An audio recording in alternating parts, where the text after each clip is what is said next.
Hello everyone, and welcome to the Fictional Vortex. So we are back with an interesting movie on what if Naruto had the power of Kami, Yami and Shinigami, god of duality. But before we start, I just want to remind you to please subscribe to my channel and hit the like button if you enjoy my content. Let's start the story. Chapter 1. Awakening of Triad.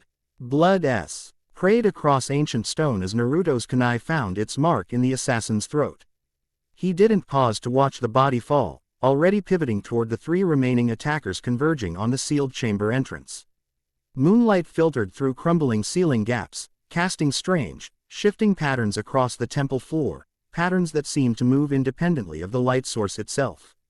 "They keep coming," he muttered, flicking crimson droplets from his blade.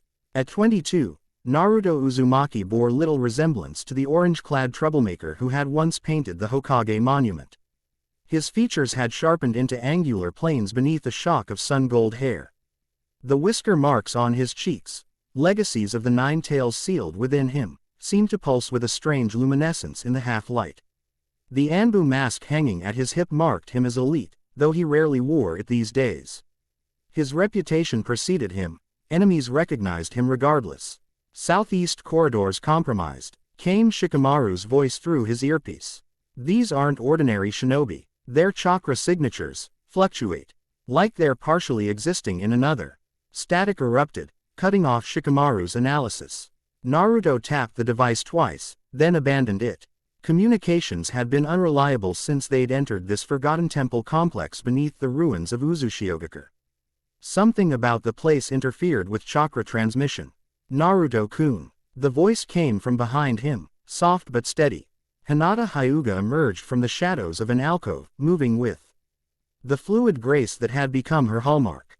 No longer the shy girl who once hid behind pillars to watch him, she commanded presence without effort. Her traditional Hyuga robes had been replaced by fitted battle armor with intricate seals etched into its midnight blue surface. Her hair, pulled back in a practical braid, revealed the sharp intelligence in eyes that had seen too much. "There you see. Ing space-time ninjutsu to bypass our perimeter," she said, not bothering with preliminaries. "But it's imperfect. I can see distortions where they're coming through." "How many?" "At least 20 more." She activated her Byakugan, the veins around her eyes bulging slightly. "They're gathering something from the corpses of their fallen. Some kind of energy harvest." Naruto frowned. The Missio N parameters had seemed straightforward. Investigate unusual chakra disturbances beneath the ancient Uzumaki homeland, neutralize any threats, and secure historical artifacts. Standard procedure for He specialized Anbu division he now commanded. Nothing had mentioned cultists who could manipulate space-time itself. "The sealed chamber," he said. "That's what they're after. Whatever's inside." "Yes." Hinata's expression tightened. "But there's more. When I look at the chamber with my Byakugan, I can see 3 distinct energy signatures. Not chakra, something older." A tremor shook the temple, sending dust cascading from above. Naruto caught Hinata's forearm, steadying her as the floor shifted beneath them. The tremor wasn't natural, it carried a resonance that made his skin prickle uncomfortably. "We need to fall back," he said. "Regroup with." "No." Hinata's interruption was so uncharacteristic that Naruto paused. "We can't. What's sealed in that chamber? If they obtain it, the consequences would be catastrophic."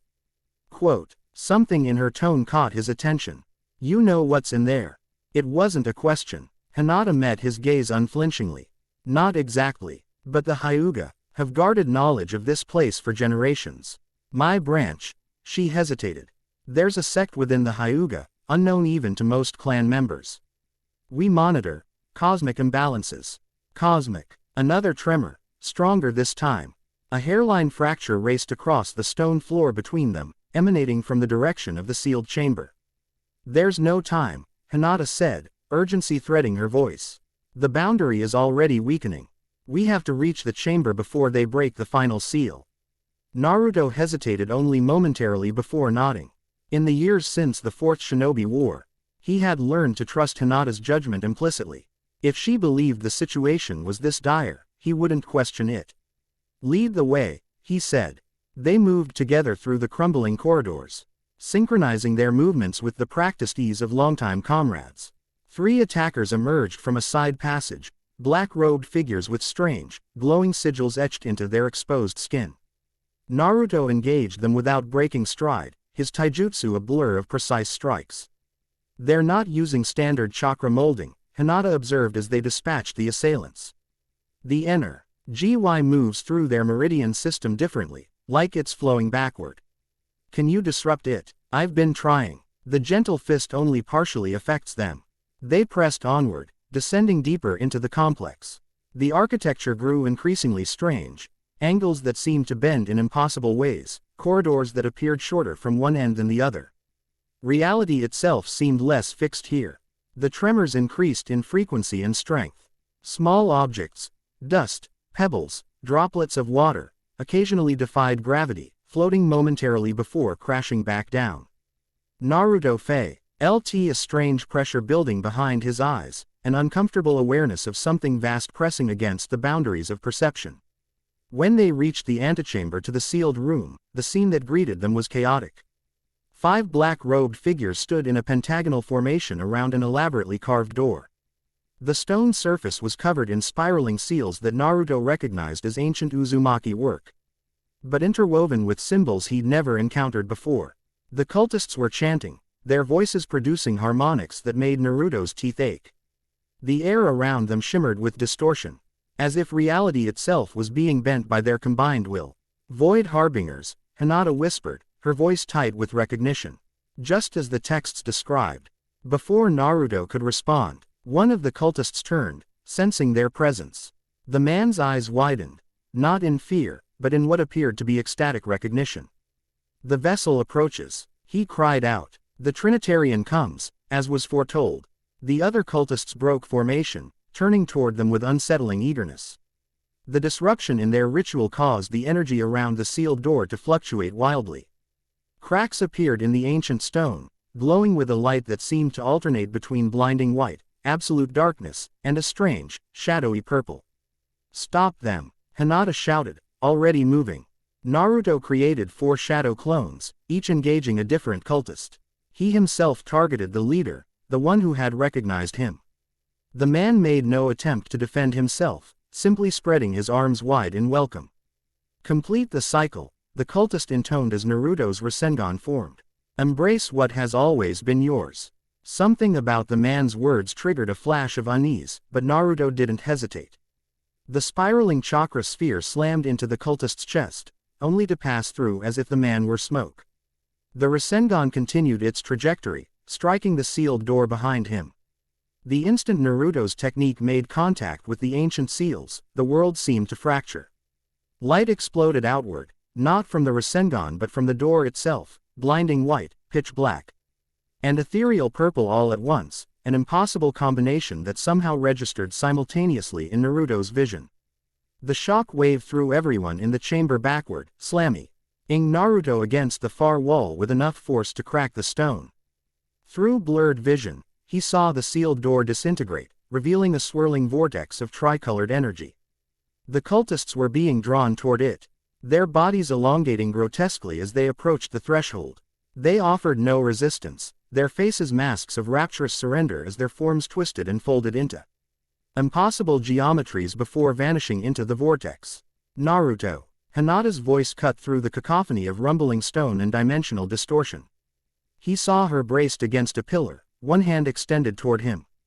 Between them, the floor was beginning to collapse, chunks of ancient stone tumbling into a bottomless void that hadn't existed moments before. Naruto tried to move, but found himself immobilized, not by injury, but by a strange paralysis that seemed to emanate from within. Something was resonating with his chakra, interfering with his ability to control his own body. The 9 tails stirred within him, its ancient consciousness rippling with what felt remarkably like recognition. "This was inevitable," came Kurama's voice in his mind, uncharacteristically solemn. "The seals are breaking. They have found you." "What are you talking about?" Naruto demanded internally. "What's happening?" The 3 who existed before chakra. Before the sage. Before me. The 9 tails' mental voice took on an unfamiliar tone, almost reverent. "They chose you long before you were born, Kit. Why do you think you've always worn their mark?" Before Naruto could question further, he felt a wrenching sensation deep in his core. The vortex was pulling at something inside him, something separate from his chakra or even Kurama's energy. It felt like pieces of his soul were being tugged in 3 different directions simultaneously. Across the disintegrating chamber, Hinata had activated a technique Naruto had never seen before. Her Byakugan was active, but the veins around her eyes now glowed with the same tricolored light emanating from the vortex. She moved her hands through a complex sequence of seals that seemed to flicker between different forms faster than should be physically possible. "Release the resistance," she called to him. "Don't fight the resonance." "What resonance?" he shouted back, still struggling against the invisible force holding him in place. "The 3 divine aspects." Hinata's voice strained above the cacophony. "They're trying to manifest through you.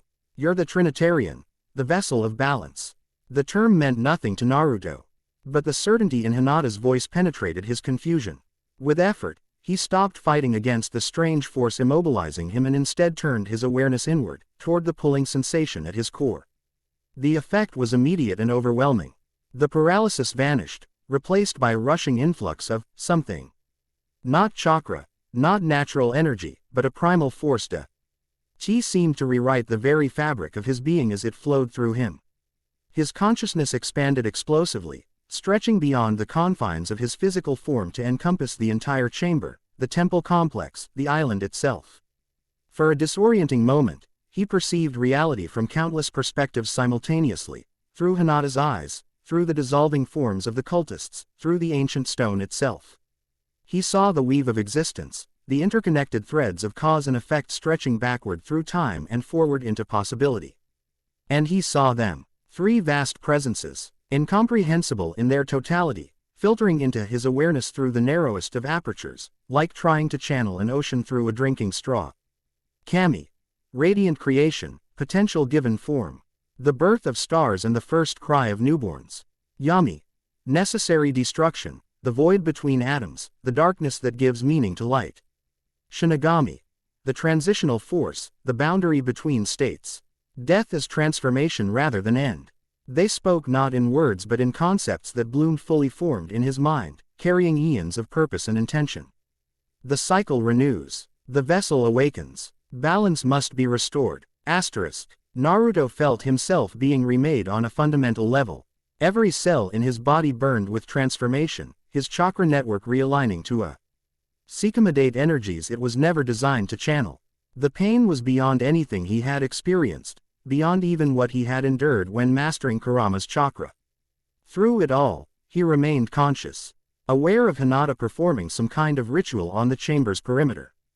Her movements left trails of light that formed complex patterns in the air, stabilizing the collapsing reality around them. The vortex began to contract, the tricolored energies flowing into Naruto rather than pulling him in. With each passing second, his perception clarified, the overwhelming input organizing itself into comprehensible patterns. He could feel the divine aspects settling into his being, finding harmony with his existing chakra and Kurama's energy. "Don't resist," the Nine Tails advised, its voice strangely subdued. "They chose correctly. You might actually survive this." The final surge of energy hit Naruto like a physical blow. His back arched, feet leaving the ground as power coursed through him. For a terrifying moment, he felt his consciousness fracturing, splitting into 3 distinct awareness: creator, destroyer, transformer, each vying for dominance. Then Hinata was there, her hands pressed against his chest, her Byakugan blazing with that strange tricolored light. Her voice cut through the maelstrom of his thoughts. "Find the center," she commanded.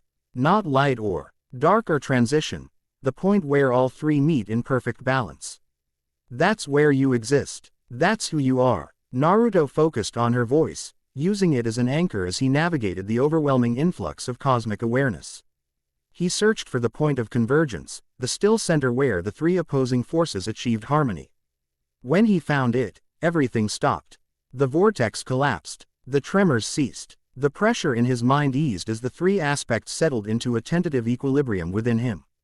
The world snapped back into singular focus, no longer perceived from multiple perspectives simultaneously.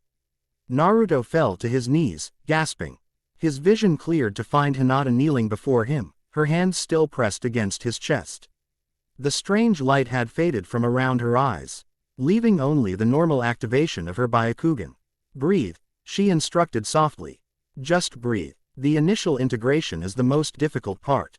Naruto followed her guidance. Wing deep breaths that gradually stabilized his racing heart.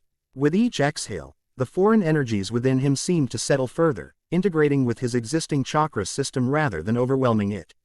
What? He had to pause, his voice unfamiliar in his own ears, deeper, resonant with subtle harmonics. What happened? What am I? Hinata sat back on her heels, deactivating her Byakugan.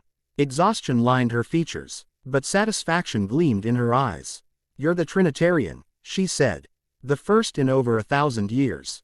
The vessel chosen to embody the three primal forces that existed before chakra. Before the Sage of Six Paths: creation, destruction, and transition. Naruto looked down at his hands, half expecting to see some physical transformation. They appeared unchanged, yet he could feel the difference, power humming beneath his skin, ready to be channeled in ways he didn't yet understand. These cultists, he said, glancing at where the Void Harbingers had vanished. They knew this would happen. They hoped to control the awakening, Hinata explained, rising unsteadily to her feet. To siphon the divine aspects for themselves as they transferred to you. He failed. The aspects chose you directly, as was intended. Naruto stood as well, surprised to find his body responding normally despite the cosmic reorganization it had just undergone. How do you know all this? What branch of the Hyuga are you talking about? Hinata's expression turned guarded. We should rejoin the others first. These ruins are still unstable, and there may be more Void Harbingers nearby. As if to emphasize her point, another tremor shook the chamber, milder than before but still concerning. The sealed doorway that had contained the vortex was now merely an empty archway leading to a small, empty room. Whatever had been physically stored there long since turned to dust. Naruto nodded, accepting the temporary deflection. Shikamaru and the others were heading toward the western excavation. We should be able to. He broke off as a new sensation washed over him, a prickling awareness that spread across his skin like static electricity. Without conscious thought, he spun toward the chamber entrance. Arm outstretched, something inside him responded instinctively, channeling a thin stream of pure white energy from his palm. The energy met an incoming object in midair, a specialized paper bomb that had been silently lobbed into the room. Instead of exploding, the bomb simply unmade itself, its components separating into base elements that harmlessly dispersed. In the doorway stood a figure clothed in the same black robes as the previous cultists, but with subtle differences: silver embroidery at the hems, a higher quality fabric, a posture that spoke of authority. Impressive, the newcomer said, voice muffled by a featureless mask with only slits for eyes. You've barely awakened, yet already you channel Kami's aspect with such precision. The Chion force that unmakes by returning to constituent parts. Perfect. Naruto shifted into a defensive stance, positioning himself slightly in front of Hinata, not out of any belief that she needed protection, but from tactical habit. The newcomer's chakra signature was wrong somehow, fluctuating between presence and absence as if they existed partially in another dimension. Void Harbinger, Hinata said flatly. High Priest. By the regalia, seer of the Hyuga's secret temple, the masked figure replied with a small, mocking bow. How fitting that you would be present for the awakening. Your ancestors would be proud, if disappointed that you failed to secure the vessel for your own purposes. Naruto felt Hinata tense beside him. The Hyuga serve balance, not control, she responded. Unlike your kind, who would tear apart the dimensions for power. The high priest laughed, a sound like grinding glass. Such confidence from one who knows so little of true cosmic design. Their attention shifted to Naruto. And you, Trinitarian, do you even understand what you've become? What power now flows through your mortal shell? You could reshape reality itself, yet here you stand, defending ruins and relics. Something about the priest's words triggered a response from the energies within Naruto. He felt the aspects stir, particularly the shadowy purple energy associated with the Shinigami. Knowledge that wasn't his own surfaced in his mind. You're not fully in this dimension, he said, the observation emerging from this new awareness. You're anchored elsewhere, projecting a partial manifestation here. The priest's posture changed subtly, surprise, perhaps. Already accessing the Shinigami's perception. Fascinating. They raised a hand, revealing fingers that seemed to phase in and out of visibility. Indeed, I exist across multiple planes simultaneously. A necessity when working with forces beyond mortal comprehension. Without warning, the priest made a sharp gesture. The air between them distorted, and a wave of disruptive energy shot toward them, not a traditional ninjutsu, but something that seemed to target the fabric of reality itself. Naruto reacted on instinct. The dark energy of Yami surged within him, responding to his intent. He extended his hand, and absolute darkness flowed outward, meeting the priest's attack midway. Where the energies collided, pace itself seemed to fold inward before stabilizing. The priest took a step back. The destroyer aspect as well. And so soon, there was a new note in their voice, caution, perhaps even fear. Perhaps we underestimated the compatibility of your vessel. Hinata moved to Naruto's side, her Byakugan active once more. He's preparing another attack, she warned. More complex, drawing energy from multiple sources. The priest began a series of hand seals, familiar shinobi techniques interspersed with gestures Naruto had never encountered before. The air around the masked figure rippled, taking the same tricolored aura that had emanated from the vortex. You think to use divine aspects against their chosen vessel? Hinata's voice carried unexpected authority. Such hubris. Not against, the priest corrected. Completing the sequence. Through. The aspects may have chosen him, but they are not yet fully integrated. The boundaries are still permeable. The completed technique manifested as threads of energy that shot toward Naruto with impossible speed. Unlike a traditional attack, these weren't aimed at his physical body but at something deeper, the newly formed connections between his being and the divine aspects. Naruto felt it instantly, an intrusive presence trying to establish a siphon, to draw away portions of the cosmic power that had just settled within him. The sensation was violating in a way physical attacks had never been, like someone reaching directly into his soul. Pain lanced through him as the priest began extracting minute quantities of the divine energies. Each extraction felt like a piece of himself was being torn away. He fell to one knee, struggling to maintain the tenuous balance between the three aspects as the priest's technique disrupted their harmony. Yes, the priest breathed, voice thick with triumph. Even a fragment of true divinity will elevate our cause beyond. Their words cut off abruptly as Hinata struck, moving with speed and precision Naruto had never witnessed from her before. Her gentle fist technique had evolved into something new, each strike leaving trails of the same tricolored light that had accompanied the divine aspects. The Hyuga didn't just observe the divine cycles, she said, pressing her attack as the priest was forced to defend. We learned to emulate them. Her fingers struck precise points on the priest's partially manifested form. Where they connected, the priest's dimensional fluctuation stabilized, forcing them more fully into the current reality. Impossible, the priest gasped, clearly experiencing physical form as a painful constraint. No mortal technique should be able to. The gentle void palm, Hinata named the technique, delivering a final strike to the priest's chest. Developed specifically for entities like you who hide between dimensions. The priest's form solidified completely, the fluctuations ceasing. Simultaneously, the energy threads connected to Naruto dissipated, ending the siphoning effect. The relief was immediate, the divine aspects rebalancing within him. Finding strength returning, Naruto rose to his feet. Instinctively, he reached for the T-herd aspect, the Shinigami's transitional force. Purple energy coalesced around his right hand, neither fully solid nor fully ethereal. You wanted to touch divinity, he said, advancing on the now solid priest. Let me help you with that. Quote, the priest scrambled backward, suddenly desperate. Wait, you don't understand what's coming. The boundaries between dimensions are already failing. The void grows. We sought only to prepare. Naruto didn't hesitate. The transitional force of Shinigami wasn't about death as he had always understood it. It was about change, transformation, the shifting of states. As his hand connected with the priest's chest, he instinctively channeled this concept.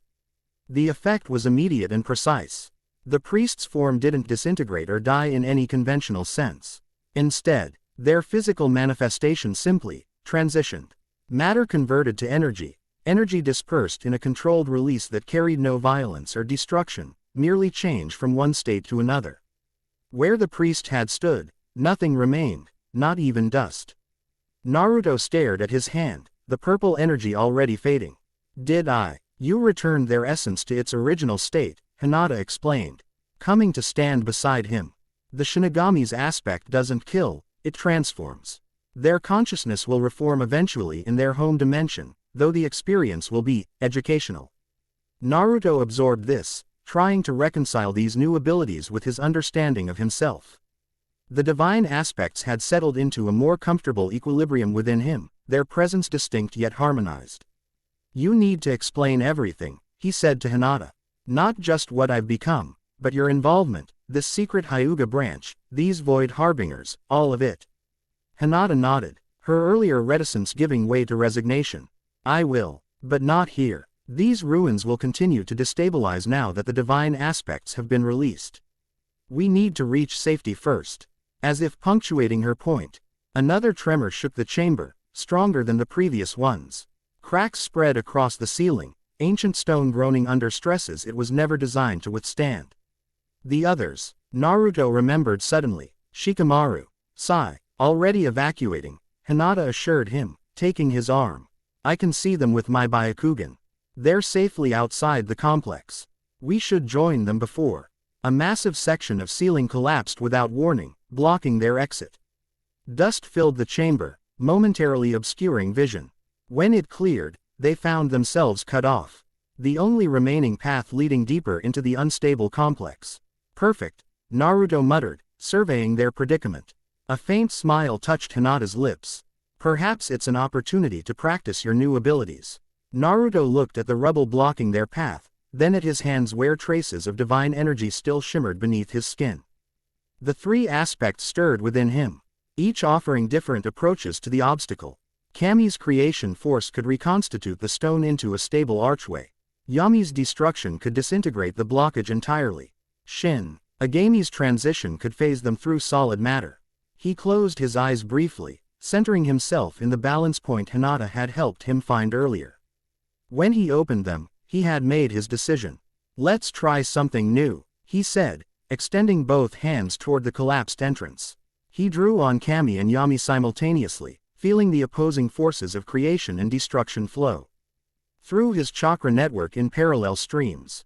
Rather than allowing one to dominate, he carefully maintained their separation while directing them toward a singular purpose. White light and absolute darkness extended from his palms, intertwining as they encountered the rubble. Where they touched the stone, reality reconfigured, matter simultaneously breaking down and reforming into a new configuration. The rubble didn't disappear or change composition, it simply rearranged, forming a perfect archway where before there had been only chaos. The process took less than 10 seconds and left Naruto breathing heavily. Not from chakra depletion but from the mental concentration required to maintain the delicate balance. Impressive, Hinata said softly. Most Trinitarians take months to achieve dual aspect manipulation. I've had practice with difficult chakra control, Naruto replied, thinking of his years mastering Sage Mode and Kurama's power. He gestured toward the newly formed archway. Shall we? They moved swiftly through the opening, navigating the crumbling corridors toward the surface. Twice more they encountered collapsed passages, and each time Naruto employed his new abilities to clear their path, growing more confident with each application. By the time they emerged into daylight, the temple complex was collapsing behind them, ancient stones returning to the ear. TH's cosmic energies destabilized foundations laid millennia ago. On a nearby rise, Naruto could see Shikamaru, Sai, and the rest of their team watching in bewilderment as the ruins folded in on themselves.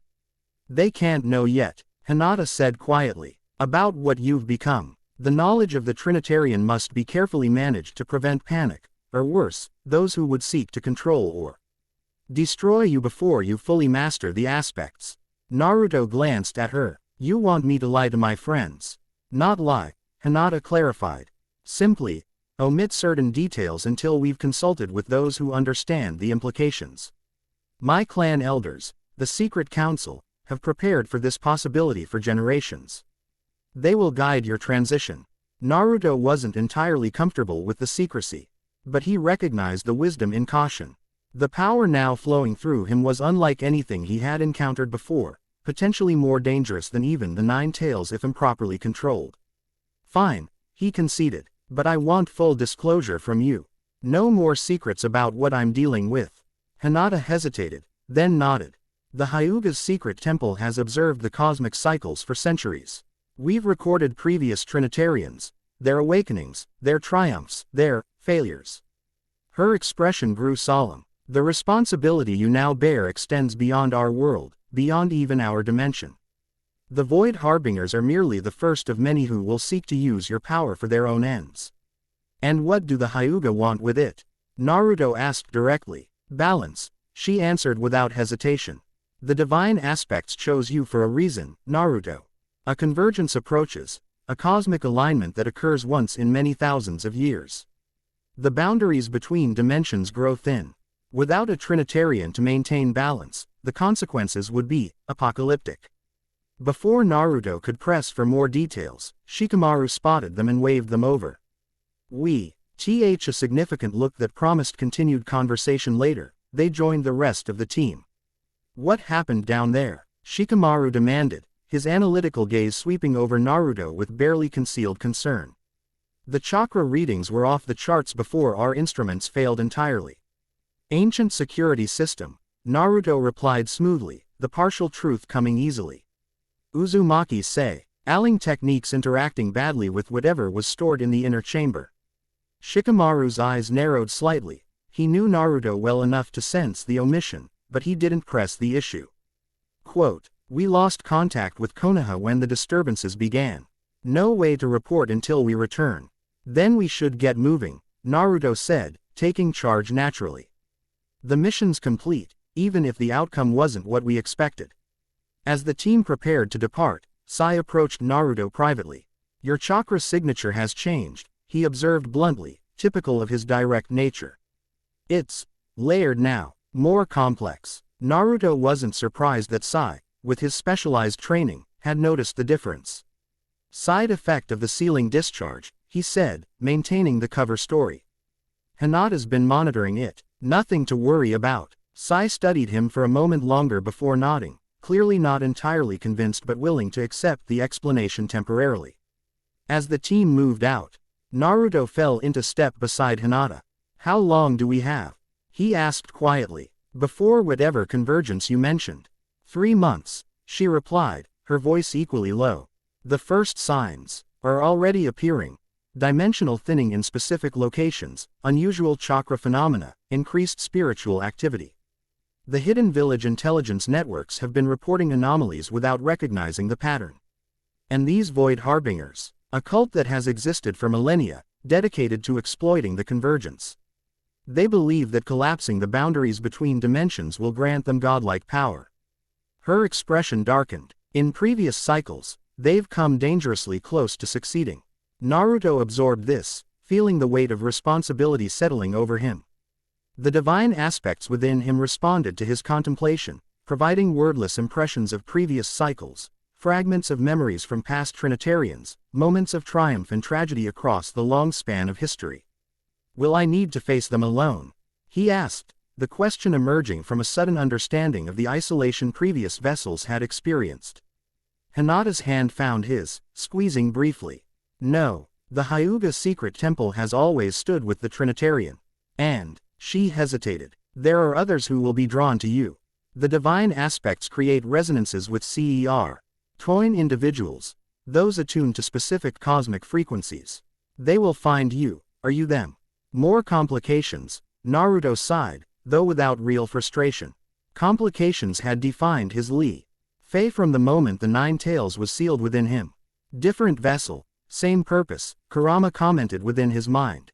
At least this time you're old enough to appreciate the interesting parts. Interesting parts? Naruto questioned internally. The Nine Tails' mental equivalent of a smirk was his only answer. As they crested a hill overlooking the sea, Naruto paused briefly, turning back toward the now collapsed ruins of Uzushiogakure. The homeland of his mother's clan had yielded its final secret, not merely to him as an Uzumaki, but to him as something else entirely. The Trinitarian, the vessel of cosmic balance. The divine aspect stirred within him, a reminder of the power and responsibility he now carried. Creator, destroyer, transformer, three facets of existence itself, now channeled through his mortal form. The implications were still beyond his full comprehension. One step at a time, he murmured to himself, a phrase that had guided him through his most difficult challenges. As if in response, a brief vision flashed through his mind, not his own memory, but something imparted by the divine aspects. A massive void spreading across reality, dimensions collapsing into one another. Chaos consuming order, and standing against this entropy, a solitary figure channeling tricolored light. The vision faded, leaving behind a single, unmistakable impression. Time was shorter than even Hinata realized. Naruto resumed walking, catching up to the team with newfound purpose in his stride. Whatever was coming, whatever he had become, he would face it as he had faced every challenge in his life. Not alone, but with the connections that had always been his true strength. Behind him, unnoticed, a faint tricolored aura briefly outlined his form before fading. G into invisibility, the mark of a god walking in mortal flesh. Chapter 1 End Chapter 2, The Hyuga's Secret. Dawn painted the Hyuga compound in hues of amber and gold, the early light filtering through. Ancient trees that predated Konoha itself. Naruto followed Hinata through gardens few outsiders had ever seen, deeper into the clan's territory than even the Hokage typically ventured. The events at Uzushiogakure 3 days prior had left him fundamentally altered, though he appeared unchanged to casual observation. Inside, three divine forces now coexisted in tenuous balance. Even my father doesn't know this place exists, Hinata said, stopping before what appeared to be a solid rock face at the compound's northwestern boundary. Only those specifically chosen for the secret temple receive the knowledge. Her hands formed a sequence unlike any standard ninjutsu sealing technique. Where traditional hand signs channeled chakra in predictable patterns, these movements seemed to bend space itself, leaving faint prismatic trails in the air. The stone rippled like water, revealing a hidden passage descending beneath the earth. How long has this been here? Naruto asked, following her into the passage as the entrance sealed itself behind them. Since before Konoha's founding, Hinata's voice echoed softly off walls lined with luminescent crystals that illuminated their path. Quote, when the Hyuga agreed to join the village, our ancestors negotiated a secret provision with the first Hokage. This sanctuary would remain outside village jurisdiction, known only to those who served as cosmic observers. And Hashirama agreed to that. A faint smile touched Hinata's lips. The first Hokage understood cosmic balance better than most. His wife was an Uzumaki, after all. The Pasa opened into a vast underground chamber that defied the constraints of the space above it, an architectural impossibility that immediately triggered a response from the divine aspects within Naruto. He felt Kami's energy stir, recognizing the spatial manipulation that allowed a cavern of this size to exist where physically it should not. Crystal formations rose from floor to ceiling, each pulsing with different frequencies of light. Between them stood stone monoliths covered in script that seemed to shift and change even as Naruto tried to read it. At the chamber's center, a circular pool reflected not the ceiling above but a star-filled cosmos that existed nowhere in the natural world. 5 figures awaited them, seated on stone benches surrounding the pool. All were Hyuga by their eyes, though none wore the traditional clan robes. Instead, they were dressed in fitted garments of midnight blue with silver embroidery depicting astronomical phenomena. 3 were elderly, 1 middle-aged, and the 5th barely older than Hinata herself. The cosmic observers, Hinata introduced them with a formal bow. Guardians of dimensional equilibrium and keepers of the Trinity knowledge. The eldest among them, a woman whose face bore the deep lines of a century lived in contemplation, rose to her feet. Despite her apparent age, she moved with the fluid grace of a much younger shinobi. Naruto Uzumaki, she said, her voice carrying the weight of authority without volume. Vessel of the Trinity, your awakening comes at the convergence of prophecy and necessity. Naruto felt a prickle of irritation at being addressed like some mythical figure rather than himself. I'd prefer just Naruto, he replied. I haven't changed who I am just because I've got some new tenets. The youngest observer laughed, a bright sound that seemed out of place in the solemn chamber. Exactly what the texts predicted he would say, she remarked to her companions. The vessel maintains identity integrity despite aspect integration. I'm standing right here, Naruto pointed out. And I'd appreciate fewer cryptic observations and more direct explanations. The middle-aged man, distinguished by a scar that ran from temple to jaw, inclined his head in acknowledgement. Direct, then. You have become the living embodiment of cosmic balance, housing the three primal forces that predate chakra itself. Without proper training, those forces will tear you apart from within, causing dimensional fractures that could destroy reality as we know it. That direct enough, the young woman added with a hint of mischief. Naruto crossed his arms. It's a start, but I need specifics. What exactly are these aspects? How do I control them? And why me? The eldest observer gestured toward the pool. Approach, and you will begin to understand. Naruto exchanged a glance with Hinata, who nodded encouragingly. He stepped forward until he stood at the pool's edge, gazing down into what appeared to be endless space. The cosmic tapestry, the eldest explained, joining him. A reflection of dimensional interplay across time and space.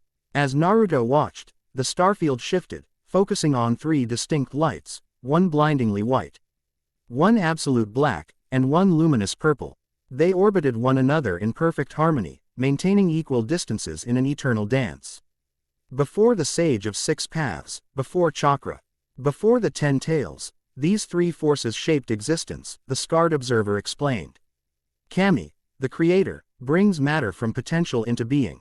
Yami, the destroyer, returns form to void. Shinigami, the transformer, enables transition between states. The pool's image changed, showing the three lights converging into a single point of perfect balance. From that convergence, reality itself seemed to bloom outward in fractal patterns of increasing complexity. Together, they formed the foundation of all dimensions, continued the elderly woman. In perfect balance, existence flourishes. But balance is not the natural state of cosmic forces. They seek dominance, separation, chaos. The image shifted again, showing the three lights pulling apart, reality fragmenting between them. Dimensions tore open, spilling into one another in catastrophic collisions that annihilated everything caught between them. To prevent this, the aspects themselves created a solution, said Hinata. Joining the explanation, a vessel capable of housing all three simultaneously, maintaining their balance through conscious will. The Trinitarian. In the pool, a human silhouette appeared, drawing the three lights into itself. The chaos stilled, dimensions stabilized, order returned. You are the 9th Trinitarian since records began, the young observer said. Each emer. Just when dimensional boundaries weaken and convergence threatens. Each maintains balance until the crisis passes or they fail. Naruto finished, understanding dawning. What happened to the others? The observers exchanged glances. The scarred man spoke carefully.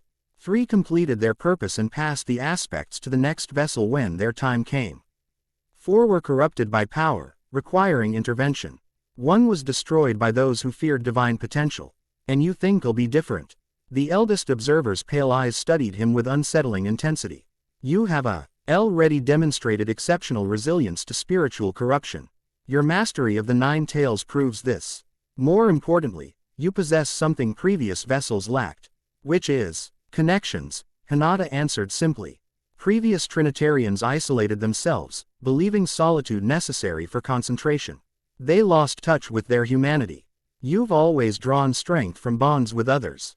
Naruto absorbed this, feeling the divine aspects responding to the conversation, subtle shifts in the energies within him, like agreement or contemplation. So what happens now? He asked. Now, the eldest said. You learn control, beginning with Kami's aspect, the creation force. The following hours introduced Naruto to fundamentals of cosmic manipulation unlike anything in traditional shinobi training. While chakra control involved internal energy directed outward through specific pathways, aspect manipulation required something more abstract, conceptual direction of fundame.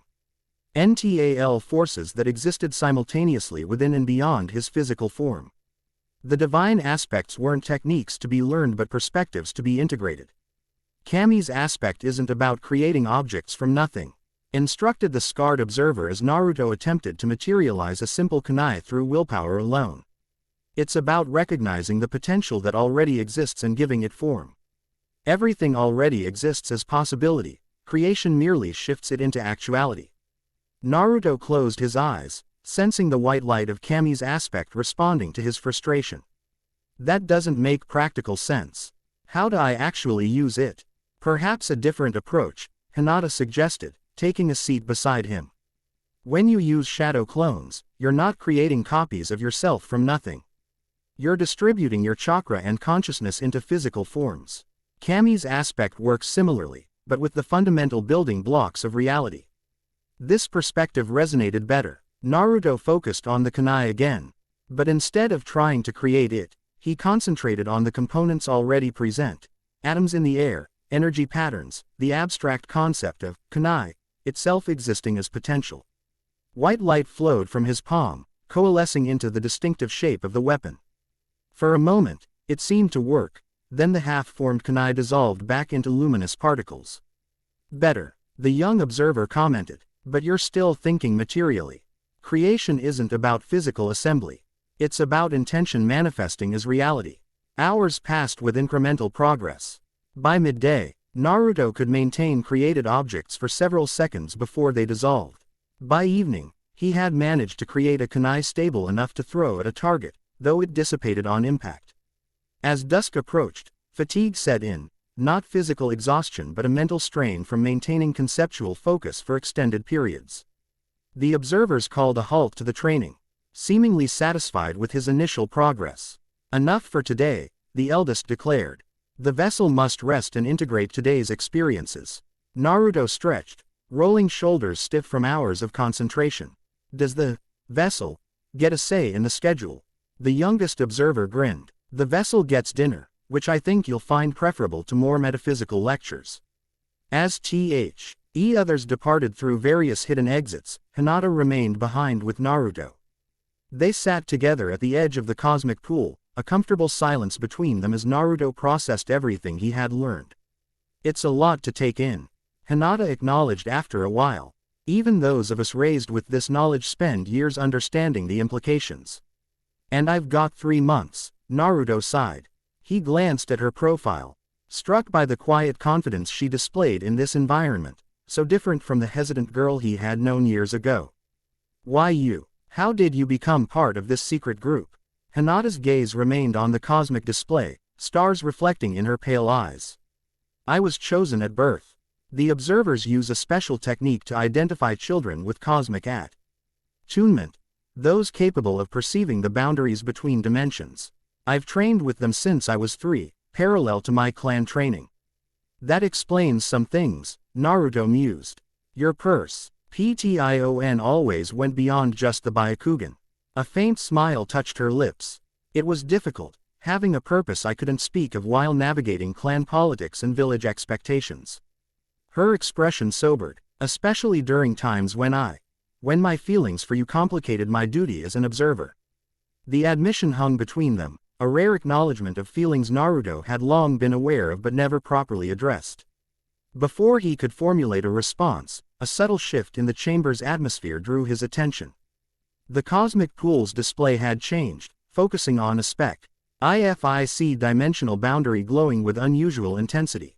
Simultaneously, Naruto felt Shinigami's aspect stir within him, the transitional force responding to something at the edge of perception. Someone's watching us, he said quietly. Rising to his feet, the sensation wasn't threatening exactly, more evaluating. Hinata activated her Byakugan, scanning the chamber and beyond. I see it. Akra's signature unlike anything I've encountered, ancient, powerful, but fragmented somehow. It's observing from between spaces. Naruto extended his senses, drawing slightly on the Shinigami aspect, to enhance his perception of transitional states. A presence that existed partially in their reality and partially elsewhere, observing through the thinning dimensional membrane. With instinctive precision, he channeled a pulse of Shinigami's energy toward the presence, not attacking, but solidifying the connection between observer and observed. For a brief moment, the watching entity came into sharper focus. A woman with crimson hair arranged in buns, dressed in a formal kimono bearing the Uzumaki spiral.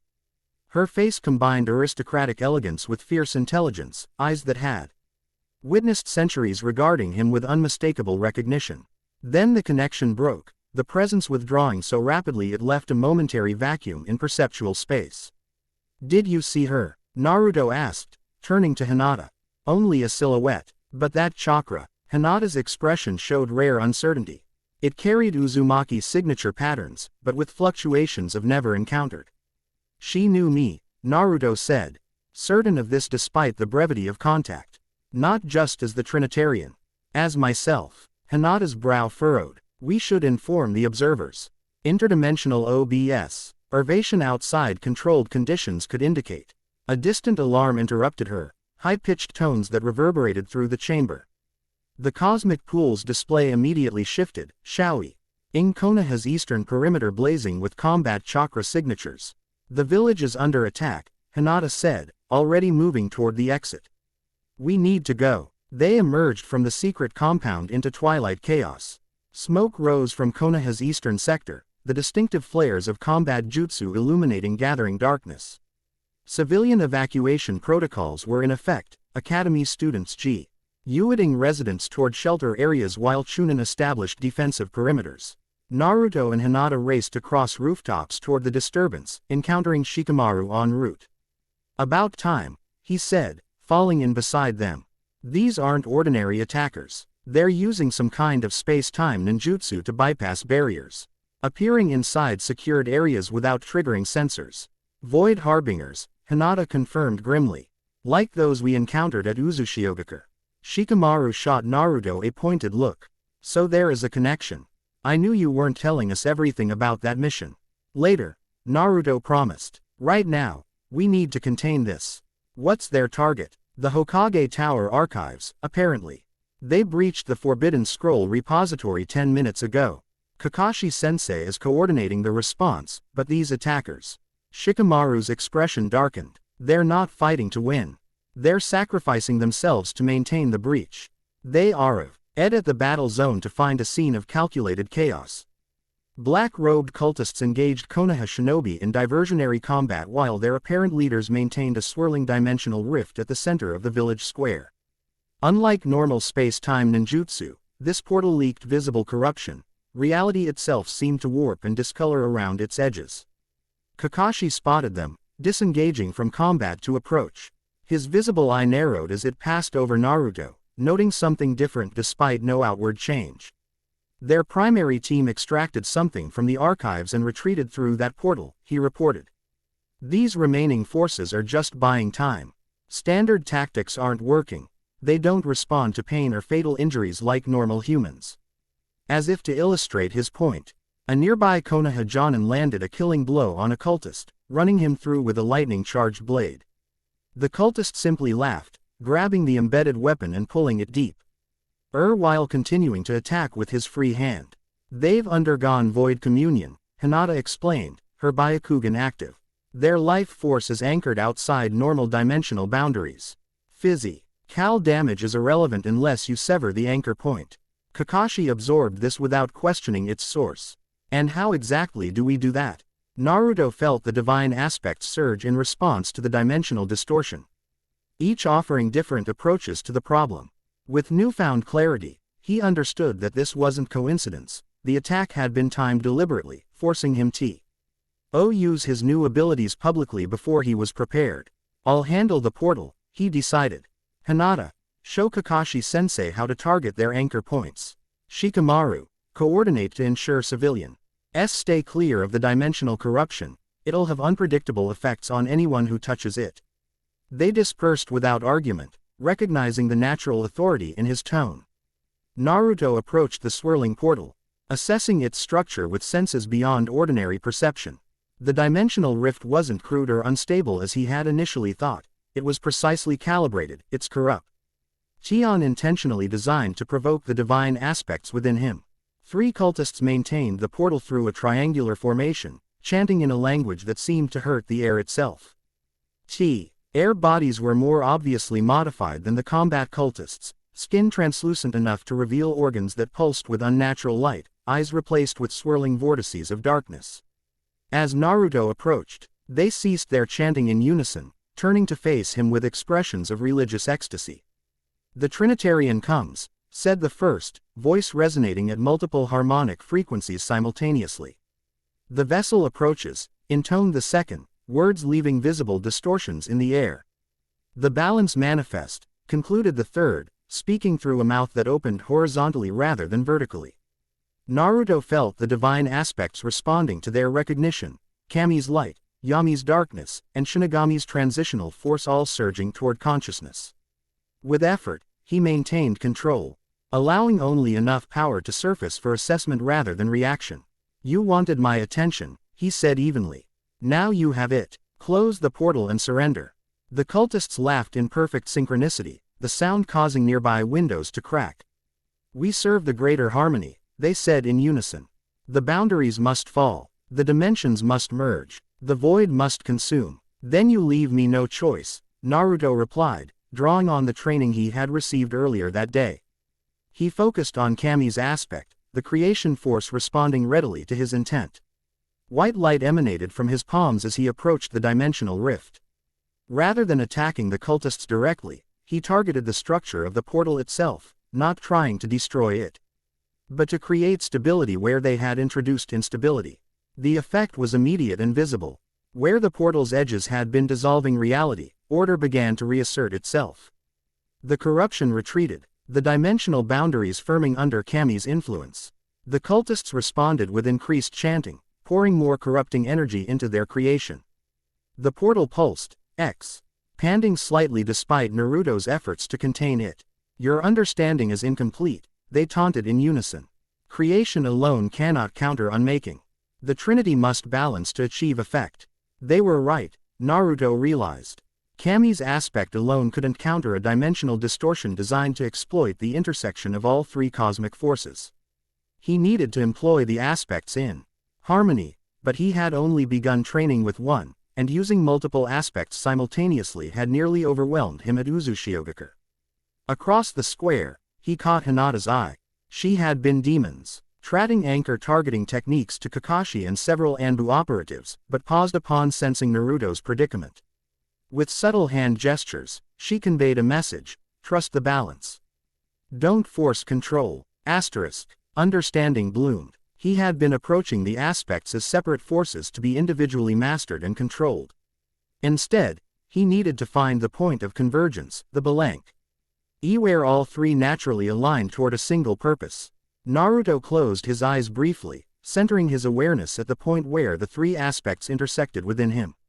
Rather than directing each separately, he focused on their shared essence, the fundamental harmony underlying their apparent opposition. When he opened his eyes, tricolored light emanated from his entire body, white, black, and purple perfectly balanced in a singular radiance. He extended both hands toward the portal, no longer fighting against its nature but recognizing its place in the cosmic order, and its violation of that order's fundamental principles. "Return to harmony," he commanded, his voice carrying undertones that resonated beyond audible range. The portal's structure became visible to everyone present. Not just a swirling vortex but an intricate lattice of intersecting dimensional boundaries, each vibrating at different frequencies. Where the cultists had introduced discordance, Naruto imposed NCOR dance, not by force but by reminder of original purpose. The portal began to contract, its corruption receding as fundamental cosmic laws reasserted themselves under the Trinitarian's influence. The cultists increased their efforts, pouring more of their modified life force into maintaining the breach. "You cannot prevail, Trinitarian," they insisted, though uncertainty had entered their unified voice. "The Void Harbingers have prepared for your awakening for centuries. Even now, we extract the knowledge that will unmake you."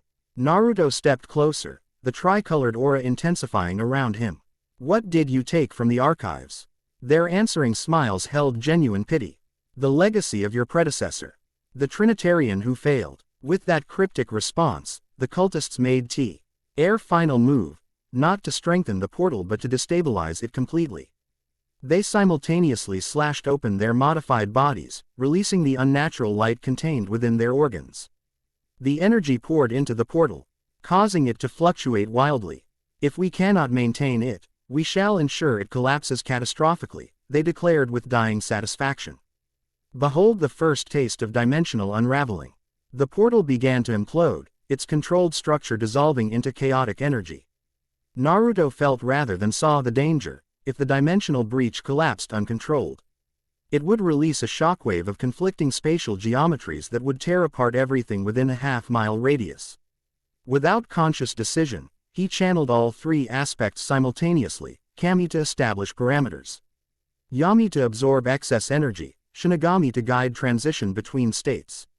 The combined force manifested as a spherical barrier around the destabilizing portal, containing its collapse within a controlled environment. Inside the barrier, reality itself fragmented and reconstituted dozens of times per second. Naruto felt each fluctuation as a physical sensation. His consciousness stretched to maintain control over forces that could easily have overwhelmed him. The divine aspects worked through him with terrible purpose, ancient and implacable in their execution of cosmic law. For 10 excruciating seconds, he held the collapsing dimensional breach within his barrier, guiding its dissolution along paths that minimized damage to the surrounding reality.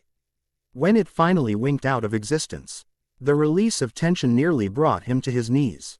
The three cultists lay dead, their modified bodies crumbling to dust as the unnatural energies sustaining them dissipated. Around the square, the remaining Void Harbingers broke off combat, their purpose apparently fulfilled despite their failure to maintain the portal. Silence fell as Konoha Shinobi stared at Naruto. The tricolored aura still faintly visible around him. He had revealed capabilities beyond anything they had witnessed before, powers clearly unrelated to his status as a Jinchuriki or his impressive but comprehensible ninjutsu arsenal. Kakashi approached first, his visible eye sharp with questions he was too disciplined to ask publicly. Whatever that was, he said quietly, I suspect it's related to what you didn't tell us about Uzushiogakure. Naruto nodded, feeling the divine aspect settling back into equilibrium within him. I'll explain everything, but not here. We need to determine what they took from the archives. Already on it, Shikamaru said, joining them. His calculating gaze lingered on Naruto's fading aura before deliberately shifting away. Preliminary inventory suggests they targeted the sealed records from the founding era, specifically, documents related to Uzumaki Mito's final years.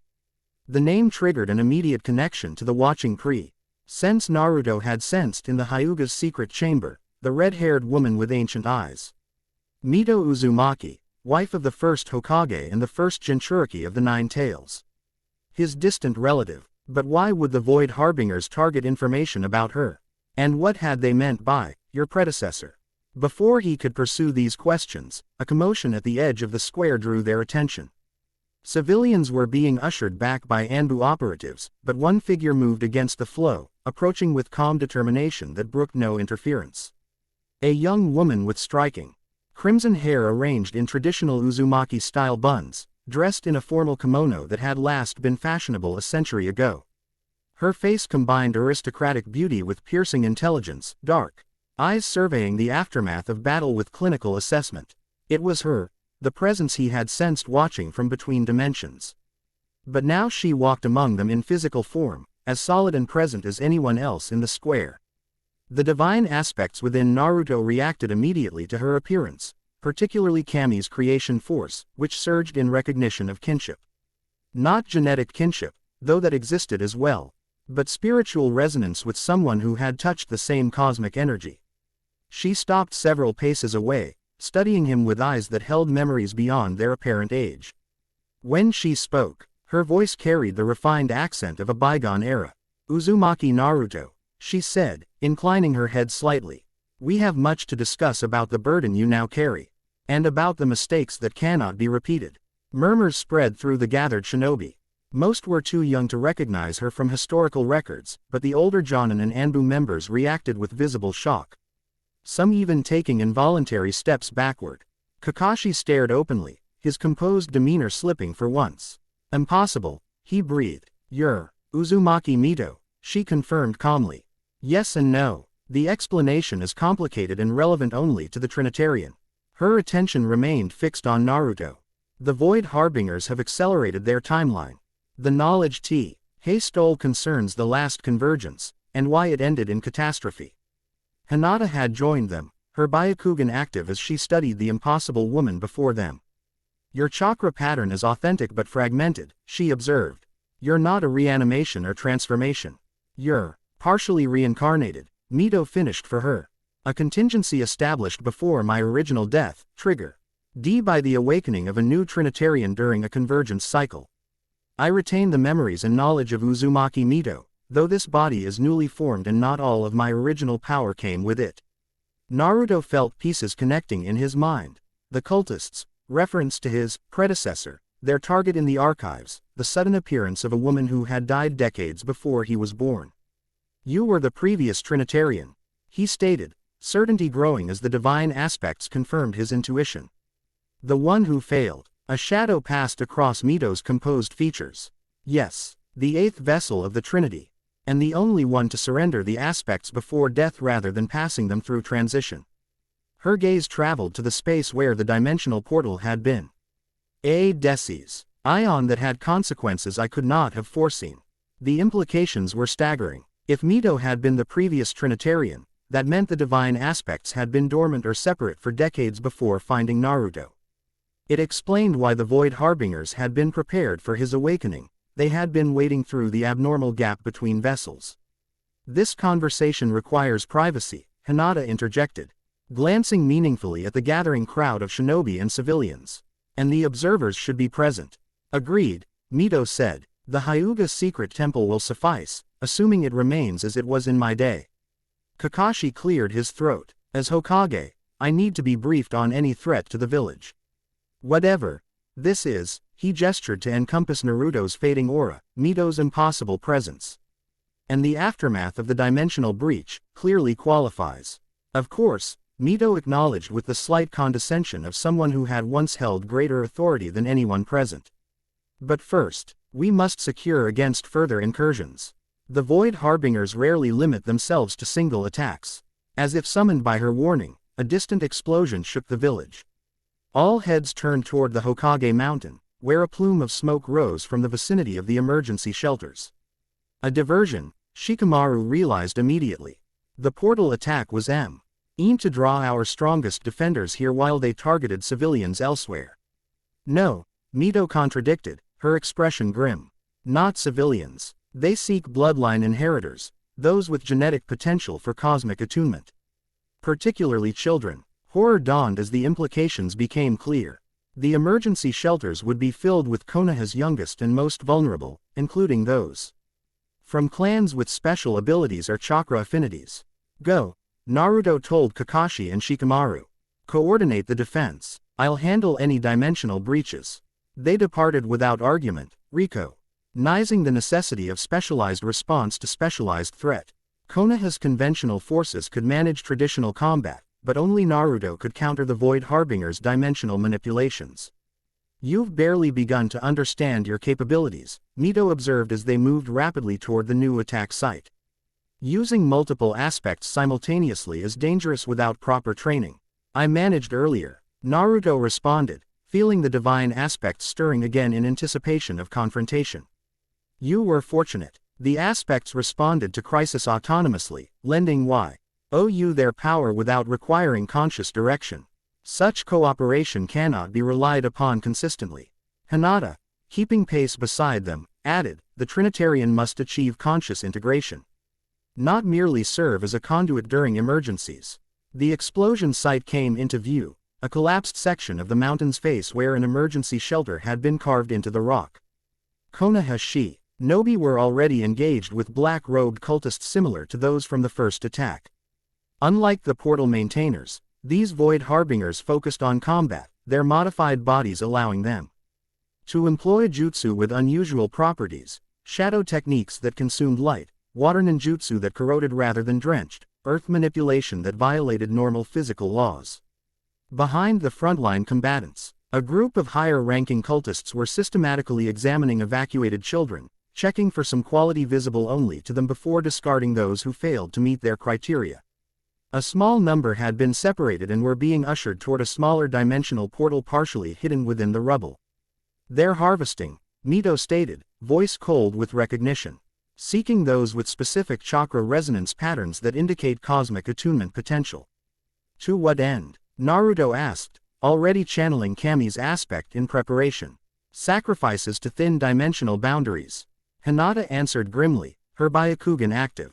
Children with certain genetic markers can be used as anchor points for larger breaches. Righteous anger surged through Naruto. The divine aspects responding to his emotional state.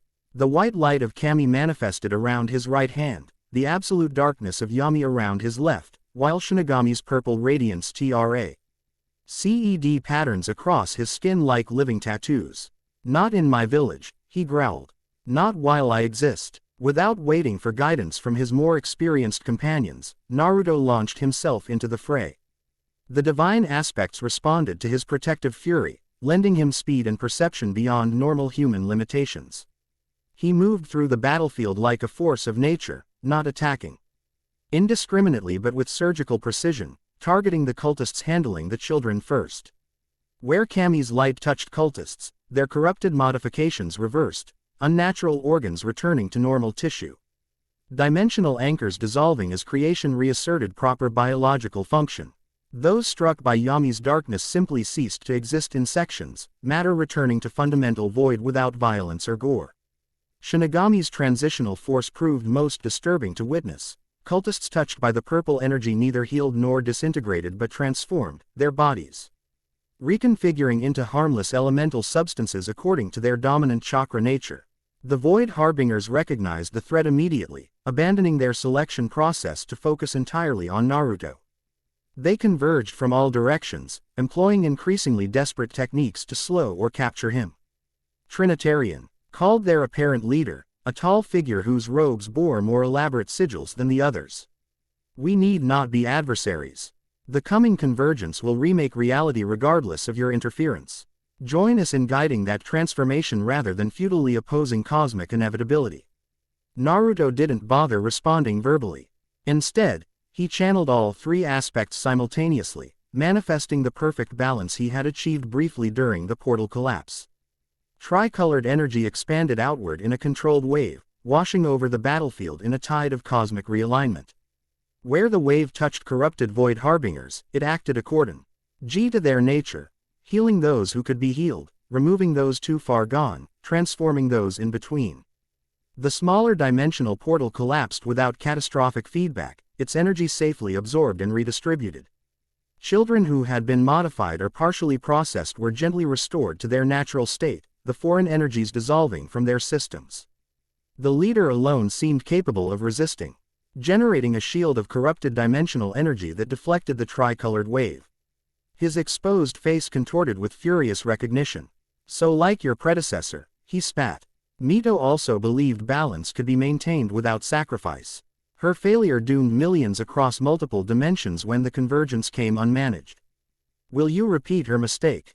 Naruto faltered momentarily, the divine aspects reacting to the accusation with dissonant vibrations that suggested uncomfortable truth in the cultist's words. That hesitation provided the opening the leader needed. He slashed open his palm, using his own modified blood to tear a small escape portal in the fabric of reality. Ask her what happened in the lost millennium, the leader called as he backed toward the portal. Ask why she surrendered the aspects rather than completing the convergence cycle. Ask what worlds burned for her sentimentality. Before Naruto could respond or pursue, Mito herself intervened. Moving with speed belying her formal attire, she crossed the battlefield and thrust her hand directly into the escaping leader's chest. Her fingers glowed with complex sealing form, ulash that Naruto recognized as advanced Uzumaki techniques. Your kind has spoken enough falsehoods across centuries, she said, voice carrying despite its softness. The truth belongs to those who preserve, not those who destroy. The leader convulsed as the sealing formula spread throughout his body, containing rather than damaging him. The escape portal collapsed, leaving him fully present in this dimension, and fully vulnerable. Extract what knowledge you can from him, Mito told the approaching Anbu operatives. His kind modify their physical forms but neglect mental defenses. A skill. Yamanaka should find his mind relatively accessible. The immediate threat neutralized, Naruto released the divine aspects, allowing them to settle back into equilibrium within him. The effort had been considerable but not overwhelming. He was learning to channel the energies more efficiently, guided by instinct and the aspects' own cooperation. As Konoha forces secured the area and attended to the traumatized children, Naruto found himself facing both Mito and Hinata, two women with knowledge of what he had become, each with their own perspective on his purpose. "You handled that better than I expected," Mito acknowledged, studying him with analytical intensity. "Your affinity for the aspects is unusually strong for a newly awakened vessel." "I've had practice integrating foreign energies," Naruto replied, thinking of his years mastering Kurama's chakra. "Indeed." A faint smile touched Mito's lips. "We share that experience, though in my time the relationship between Jinchuriki and Tailed Beast was less collaborative." Hinata's Byakugan remained active, monitoring the aftermath of Naruto's cosmic wave. "No residual dimensional instability," she reported. "The barrier has fully resealed." However, her gaze shifted to Naruto with concern. "Your internal harmony is fluctuating. The aspects are unsettled by something." Naruto didn't need her specialized vision to confirm this. He could feel the divine energies shifting within him, particularly Shinigami's transitional aspect, which seemed to be responding to Mito's presence with something like recognition or warning.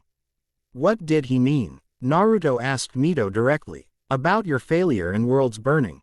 Mito's composed expression revealed nothing, but her chakra fluctuated visibly to Hinata's Byakugan. "Propaganda and half-truths, as one would expect from Void Harbingers. They've spent millennia distorting cosmic history to justify their nihilistic agenda. But there was something real behind it," Naruto pressed, sensing evasion. The aspects reacted to his accusation.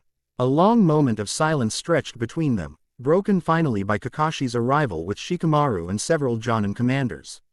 The Hokage's calculating gaze took in the tableau, Naruto with fading traces of divine energy still visible around him, Mito with her impossible presence, Hinata with her specialized Byakugan revealing things invisible to others. "The situation is contained," Kakashi reported. "But I think it's time for that explanation you promised, Naruto. Preferably somewhere more secure than a collapsed shelter." "The Hyuga secret temple," Hinata suggested again. "The observers are already convening in response to the attacks." "And who exactly are these observers?" Kakashi asked with pointed patience. "Those who have monitored cosmic cycles since before Konoha's founding," Mito answered. "Guardians of knowledge too dangerous for general dissemination, yet too important to lose. Your position as Hokage grants you access by ancient agreement, though few of your predecessors ever exercised that right." Kakashi's visible eyebrow rose slightly. "Tsunade never mentioned this aspect of the job. Tsunade never needed to know." Mito replied simply. "The aspects were dormant during her tenure, the dimensional boundaries stable. That is no longer the case." The implication hung heavily in the air that whatever was happening now represented a threat beyond normal shinobi concerns, beyond even the scale of the Fourth Great Ninja War. Something cosmic in proportion that had awakened ancient contingencies and impossible guardians. "Very well," Kakashi conceded. "Shikamaru, oversee the recovery operations. The rest of you, return to your posts. Naruto, Hinata, and," he hesitated fractionally, "Mito-sama will accompany me to this secret temple." As they departed, Naruto noticed the reaction of older shinobi to Mito's presence, a deep, instinctive respect bordering on awe.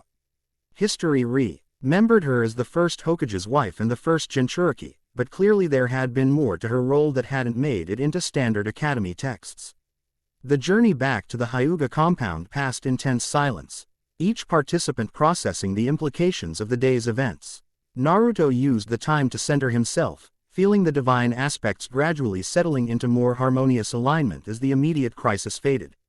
Within the secret temple, they found the 5 observers already arranged around the cosmic pool, its display showing multiple locations around Konoha where diamond Seonal thinning had occurred during the attacks. The eldest rose as they entered, bowing deeply to Mito. "Vessel of the 8th cycle," she greeted formally. "Your contingency activation was foreseen, but not expected so soon after the Trinitarian's awakening. Necessity dictated timing, not preference," Mito replied with equal formality. "The Void Harbingers have advanced their agenda beyond predicted parameters. So I've observed," The eldest acknowledged before turning to Kakashi. Hokage-sama, the ancient compact grants you access to our knowledge in times of cosmic disturbance.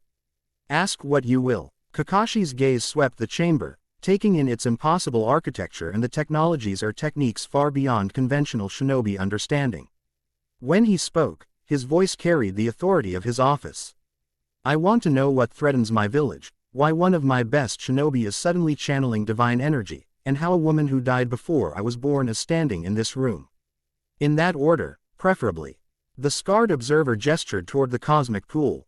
Perhaps a demonstration would be most efficient. With your permission, Mito-sama. Mito inclined her head in assent. The observer made a series of gestures over the pool, and its display shifted to show a vast, multidimensional map of reality, countless planes of existence arranged in complex patterns around central nexus points. What threatens your village, Hokage-sama, threatens all reality, the observer explained. Every 3,000 years, cosmic cycles bring dimensional boundaries into alignment. During this convergence, the barriers between worlds thin naturally, allowing limited interaction between planes that normally remain separate. The display showed the dimensional planes moving slowly toward alignment, their boundaries becoming translucent where they neared one another. In its natural state, convergence is merely a period of increased spiritual activity and occasional dimensional bleed-through. Continued the observer. Manageable, even beneficial for the exchange of energies that revitalize cosmic systems. But the Void Harbingers seek to exploit this natural thinning, Hinata added. To artificially accelerate and amplify the process until boundaries fail completely. The display changed to show a catastrophic version of convergence, dimensions collapsing into one another. Realities merging in chaotic patterns that annihilated existing structures. To prevent this, the three primal cosmic forces, what we call Kami, Yami, and Shinigami, created a solution, the youngest observer continued. A physical vessel capable of housing all three aspects simultaneously, maintaining dimensional integrity through conscious will and direct manipulation of fundamental forces. In the display, a human figure appeared, drawing the chaotic energies into harmonious patterns through the channeling of tricolored light.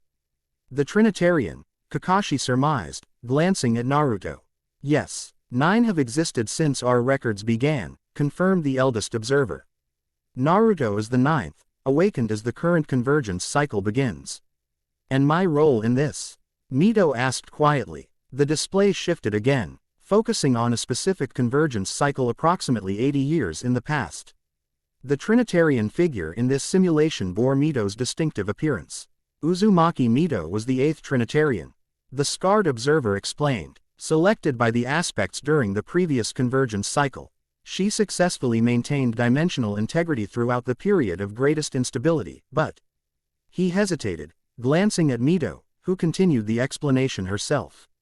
But I made a choice that altered the cosmic pattern, she said, her composed voice carrying subtle strain. Rather than allowing the aspects to select a new vessel through my death, as was traditional, I forcibly separated them before my natural end and sealed them in the temple beneath Uzushiogakure. The display showed the tricolored energies being extracted from Mito's form and contained within separate vessels, then transported to a familiar structure, the sealed chamber Naruto had encountered during his mission. This disruption of the natural transition created an unprecedented gap in the cycle, Mito continued. The aspects remained separated and dormant for decades rather than passing directly to a new vessel. During this time, dimensional boundaries stabilized abnormally, creating a false sense of security while actually increasing pressure that would eventually be released. Why? Naruto asked directly. Why did you separate them instead of allowing the natural transition? Mito met his gaze steadily. Because I discovered something about the cosmic cycle that the aspects themselves had concealed from previous vessels. Something that made me question whether maintaining dimensional separation was truly the correct path for existence. Her words sent ripples of reaction through the divine aspects within Naruto. Not denial, he noted with interest, but a complex mixture of confirmation and concern, as if they acknowledged truth in her statement while fearing its implications. What did you discover? He pressed. That is a conversation for the Trinitarian alone, Mito replied, glancing meaningfully at the others present. Suffice to say that my decision was not made lightly, nor without awareness of potential consequences. Kakashi studied her with the sharp assessment that had made him legendary as a shinobi before becoming Hokage. And your presence now, how is that possible if you died decades ago? A contingency, Mito explained. Before separating the aspects, I created a specialized sealing technique, a modified version of the Uzumaki clan's soul transfer methods. I embedded fragments of my consciousness and chakra within the sealing matrix that contained the aspects, programmed to reform in physical manifestation if they were ever reunited in a new vessel during convergence. So you're a reincarnation, Kakashi clarified. Not precisely. This body is newly formed from chakra-made material, containing portions of my original consciousness and memories. I am Uzumaki Mito in essence, but incomplete, a specialized clone designed for a specific purpose. The implication hung unspoken but clear. She existed to guide her INF. Luen's Naruto during the coming convergence, perhaps to ensure her controversial decision was either validated or reversed. And the Void Harbingers? Naruto asked. Why target children with cosmic attunement potential? The youngest observer answered, such children can be conditioned to serve as living dimensional anchors. Their natural resonance with cosmic frequencies makes them valuable tools for creating stable breaches between realities. They're building something, Mito added grimly. A network of controlled access points between dimensions. Their attack today wasn't just about abduction.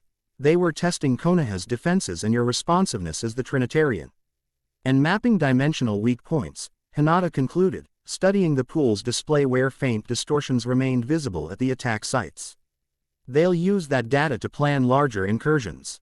Kakashi absorbed all this with the calm pragmatism that had served him well throughout his career. So we're facing an interdimensional cult with millennia of preparation, targeting a naturally occurring cosmic event that could destroy reality if mishandled, while Naruto has become some kind of divine vessel, responsible for maintaining the barriers between dimensions. That summarizes the situation adequately, the eldest observer confirmed with a hint of dry humor. And our defensive options? Traditional shinobi forces can counter their physical manifestations, Hinata explained, particularly if trained to target anchor points rather than bodies. But dimensional breaches themselves require the Trinitarian's direct intervention. Then Naruto needs to master these abilities as quickly as possible, Kakashi concluded. How long until this convergence reaches critical phase? The observers exchanged glances. 3 months until dimensional alignment peaks, the scarred man answered. But the Void Harbingers won't wait. They'll continue creating artificial thinning to accelerate the process. Then we prepare accordingly, Kakashi decided. The village defenses will be restructured to counter these specialized threats. Naruto's training becomes top priority. And, he turned to Mito. I need assurance that whatever disagreement exists between you and these cosmic aspects won't compromise our survival. Mito's expression revealed nothing. My purpose is to ensure the best BLE outcome for humanity across all dimensions, Hokage-sama. On that, at least, there is no disagreement. The careful phrasing didn't escape Kakashi's notice, but he accepted it with a nod. Then I'll leave Naruto's training in your combined expertise while I prepare the village. He glanced at his former student. Keep me informed of significant developments. After Kakashi departed with several of the observers to discuss defensive measures, Naruto found himself alone with Hinata and Mito beside the cosmic pool. The divine aspects within him had settled into an uneasy equilibrium, like daters maintaining wary distance while sharing limited territory. You should continue with Kami's aspect training tomorrow, Mito advised, studying him with analytical precision. Your affinity for creation is strongest naturally, making it the logical foundation for further development. And you'll explain what you discovered, Naruto countered. The truth about the cosmic cycle that made you separate the aspects. A faint smile touched Mito's lips. Direct, like most Uzumaki. Yes, I will explain, when you've achieved sufficient understanding to contextualize the information properly. Not before. If it affects my role as the Trinitarian, I deserve to know now. Knowledge without context is often more dangerous than ignorance, Mito replied. The aspects themselves understand T's principle. They reveal their nature gradually to each vessel, building comprehensive understanding rather than overwhelming with cosmic truth all at once. Hinata, who had been observing their exchange carefully, intervened. Naruto needs rest. Today's events strained his integration with the aspects considerably. Further discussion can wait until morning. Mito inclined her head in acknowledgement. A sensible approach. The Hyuga wisdom remains impressive across generations. As they prepared to depart the secret chamber, Naruto felt Kurama stirring within him. The Nine Tails had been Unasu. Ally quiet since the divine aspects had awakened, as if reassessing its place in their shared existence. She's right about pacing knowledge, the fox commented privately. Even I don't fully understand what's happening to you. And I've existed since before human civilization. But she's also keeping secrets that could matter sooner rather than later. You don't trust her? Naruto questioned internally. I trust her intent, not her methods, Kurama clarified. Mito was formidable, even before she became the Trinitarian. Her determination once set is unshakable, for better or worse. This assessment didn't reassure Naruto, but it did reinforce his resolve to uncover the full truth behind his new role, and the choices made by his predecessor that had apparently disrupted cosmic cycles in profound ways. As they emerged into the night air of the Hyuga compound, Konoha spread before them, lights twinkling in buildings where civilians had returned after the all-clear, shinobi patrols visible on rooftops.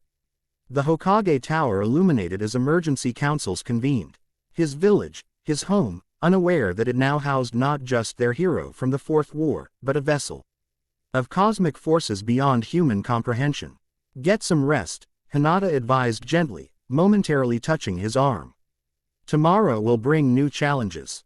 Naruto nodded, feeling the weight of response. Abilities settling over him like a familiar cloak, heavier now, but not fundamentally different from burdens he had carried before. Whether as Jinchuriki or Trinitarian, his purpose remained protection, preservation, peace.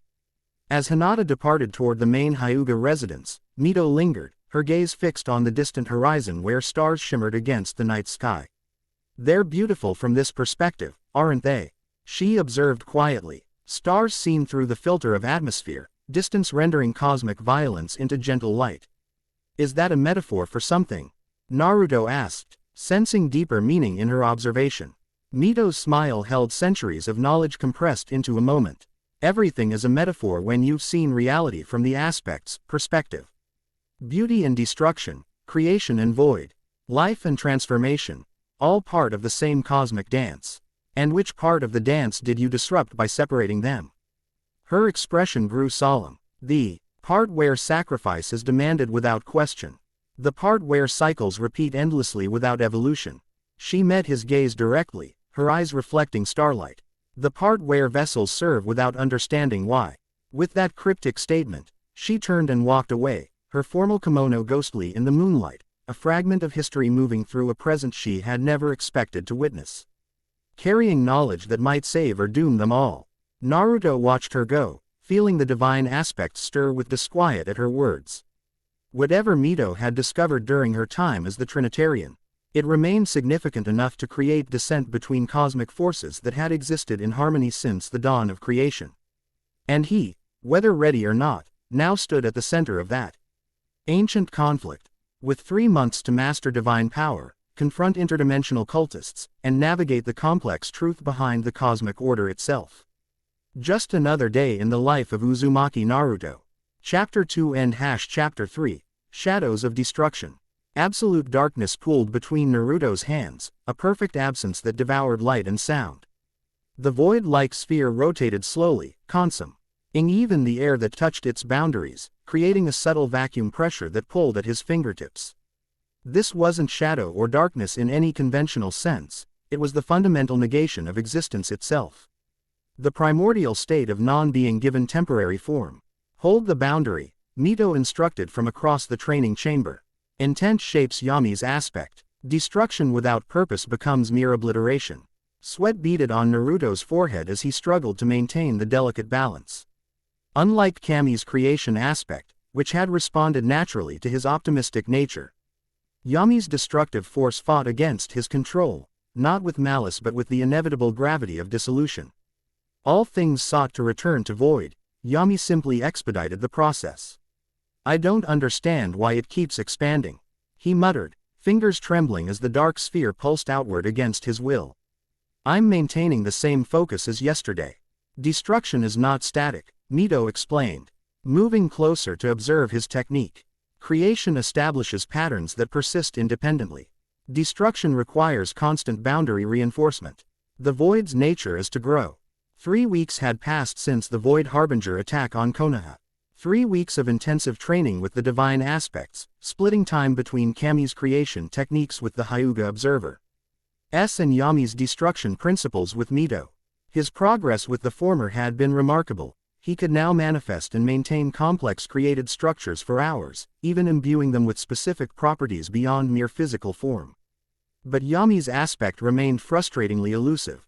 The darkness responded to his commands but constantly threatened to exceed his intent, expanding beyond design. Aided targets to consume everything within reach. The void sphere suddenly pulsed violently, expanding outward in Naruto's moment of frustrated distraction. Darkness flowed like liquid night, threatening to engulf his hands entirely. Before it could spread further, Mito stepped forward and traced complex Uzumaki ceiling patterns in the air. The darkness receded, contracting back to its original size before dissipating harmlessly. Emotional discipline is fundamental to Yami mastery, she said, not unkindly. Destruction responds to intent but amplifies emotional resonance. Your frustration becomes its expansion. Naruto sighed, wiping sweat from his brow. They had been at this for 4 hours in the specialized training chamber beneath the Hokage Mountain, a reinforced bunker originally designed for containing tailed beast manifestations, now repurposed for cosmic aspect training. Maybe we should take a break, Hinata suggested from her observation position near the entrance. Her Kugan had been active throughout the session, monitoring the aspect energy's behavior within Naruto's chakra network. No, he replied, determination hardening his features. I need to get this right. The Void Harbingers aren't taking breaks. He raised his hands again, drawing on Yami's aspect. Darkness gathered once more between his palms, coalescing into a perfect sphere of nothingness. This time, he focused not just on the void itself but on its purpose, controlled dissolution, targeted unmaking, necessary destruction that preserved cosmic balance. The sphere stabilized, its boundaries, holding steady against its inherent tendency to expand. Better, Mito acknowledged. Now, direct it toward the target. Across the chamber stood a specialized training construct, a cube of solid street. One reinforced with multiple chakra-based hardening techniques. Previous attempts to effect it with Yami's power had resulted in either complete disintegration, too much force, or mere surface damage, insufficient focus. Naruto extended one hand, maintaining the void sphere with the other. With careful precision, he projected a thin stream of darkness toward the stone cube, targeting only its upper right quadrant. The darkness connected with the stone, and nothing happened. You're still hesitating, Mito observed, holding back unconsciously. If I don't hold back, it destroys everything in its path, Naruto countered. Frustration edging his voice. That's because you're approaching Yami as an enemy to be restrained rather than an aspect of yourself to be integrated, Mito explained. You've mastered Kami because creation aligns with your natural instincts. Destruction requires embracing a part of existence you've spent your life opposing. The observation struck uncomfortably close to truth. Throughout his life, Naruto had defined himself through protection, preservation, and creation of bonds. Wielding a force designed specifically for unmaking went against his core identity. She's right, Kurama commented within his mind. You can't master destruction while rejecting its fundamental nature. Even I learned that lesson eventually. Naruto dissolved the void sphere, taking a moment to center himself. The Nine Tails had been increasingly vocal as the divine aspects settled more permanently into their shared internal landscape, offering insights from its own ancient perspective that sometimes clarified concepts Mito or the observers struggled to articulate. How did you do it? He asked Mito directly. You were a healer before becoming the Trinitarian. How did you reconcile that with Yami's nature? Something shifted in her composed expression, a fleeting vulnerability quickly masked. By understanding that true healing sometimes requires removing what cannot be saved. That preservation of the whole may demand sacrifice of the part. Her gaze grew distant, and by recognizing that destruction is not evil, merely necessary, the counterbalance that gives creation meaning. Before Naruto could pursue this philosophical thread further, a tremor shook the chamber, Dust drifting from the ceiling as monitoring seals along the walls flared with warning light. Dimensional distortion, Hinata reported immediately, her Byakugan perceiving far beyond the bunker's confines. Western forest perimeter, approximately 3 kilometers from the village boundary. Significant breach in progress. Naruto was already moving, the training session forgotten. 3 weeks without Void Harbinger activity had made some in the village wonder if the threat had passed. He had known better. They were planning something larger than isolated attacks. "I'll coordinate with the response teams," Mito said, following close behind. "This may be the opportunity we need to capture a high-ranking cultist for interrogation." They emerged from the underground bunker into midday sunlight. Konoha had changed subtly in the weeks since the initial attacks. Defensive seals now adorned major structures. Designed by a collaboration between Uzumaki seal masters and Hyuga observers to detect dimensional thinning. Anbu squads had been retrained in specialized containment techniques effective against entities with extra-dimensional anchoring. Civilian evacuation procedures had been revised to prioritize bloodline children, those most vulnerable to harvesting. The Villa GE had adapted to this new threat with the pragmatic resilience that had seen it through wars and catastrophes before. Kakashi awaited them outside, his relaxed posture belying the alertness in his gaze. "Response teams are already deployed," he reported.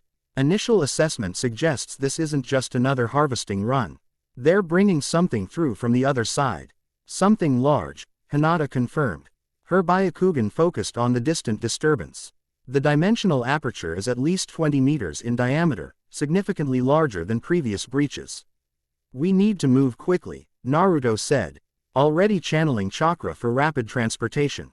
"Wait." Mito's command stopped him momentarily. "Remember what we discussed about Yami's aspect. This situation will likely require destructive force to contain the breach. You must be prepared to embrace that necessity." Naruto nodded, understanding the implicit warning. If he hesitated to use Yami's full potential when needed, the consequences could be catastrophic. They moved swiftly through the village and beyond, Kakashi and an Anbu squad accompanying them toward the disturbance. As they approached the western forest, evidence of dimensional disruption became visible even to normal perception. Trees twisted into impossible geometries, patches of inverted color where natural laws faltered, wildlife fleeing in panicked confusion from something their instincts recognized as fundamentally wrong.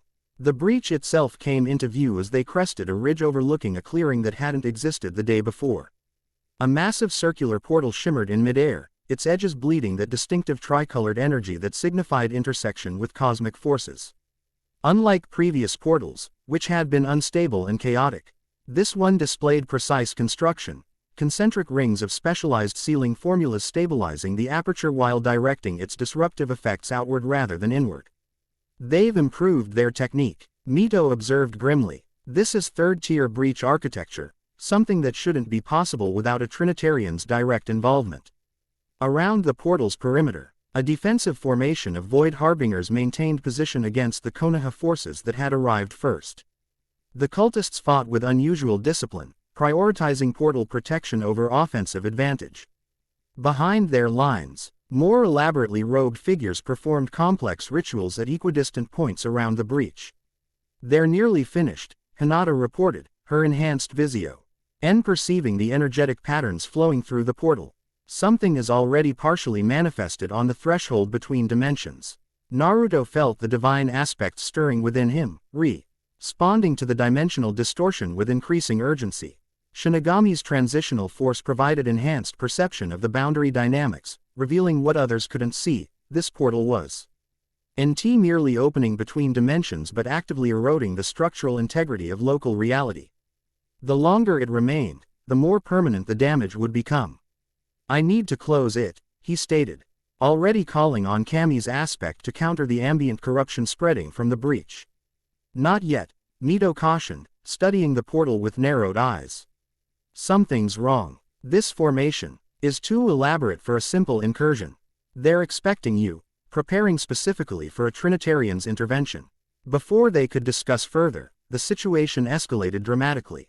The portal's interior, which had shown only swirling darkness, suddenly blazed with crimson light.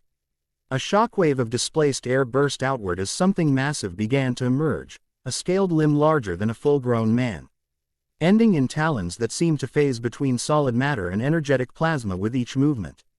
Dragon, Kakashi identified, visible eye widening with rare surprise.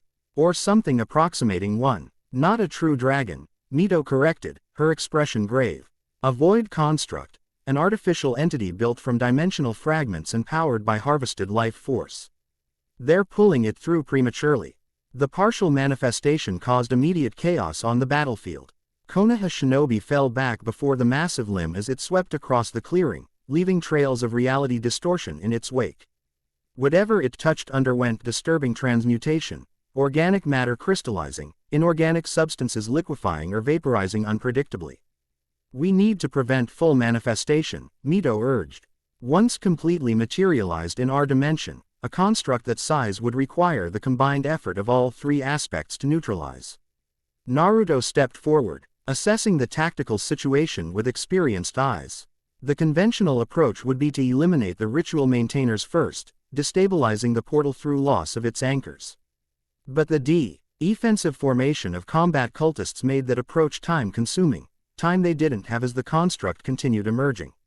I'll target the portal directly, he decided. Kakashi-sensei, have your teams focus on preventing reinforcement from the tree line. Hinata, monitor the dimensional stability and warn me if collapse becomes imminent. Without waiting for acknowledgement, he launched himself toward the breach, channeling Kami's aspect around his body as protective shielding against the corruption field. As he approached, the Void Harbingers reacted with religious fervor, many donning defensive positions to intercept him specifically.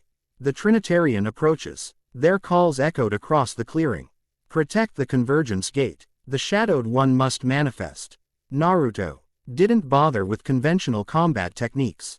Tricolored energy, with Kami's white predominating, flowed from his body in controlled waves, neutralizing corruption and temporarily restoring Norma.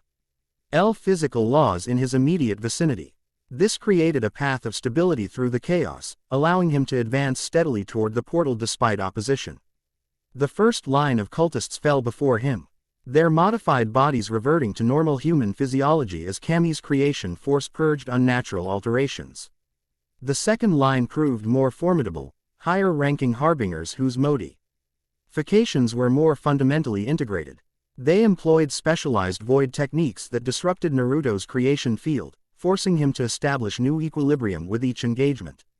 Through the gap in their ranks, he could see the ritual maintainers working with increasing desperation, the portal fluctuating as the massive creature continued its emergence.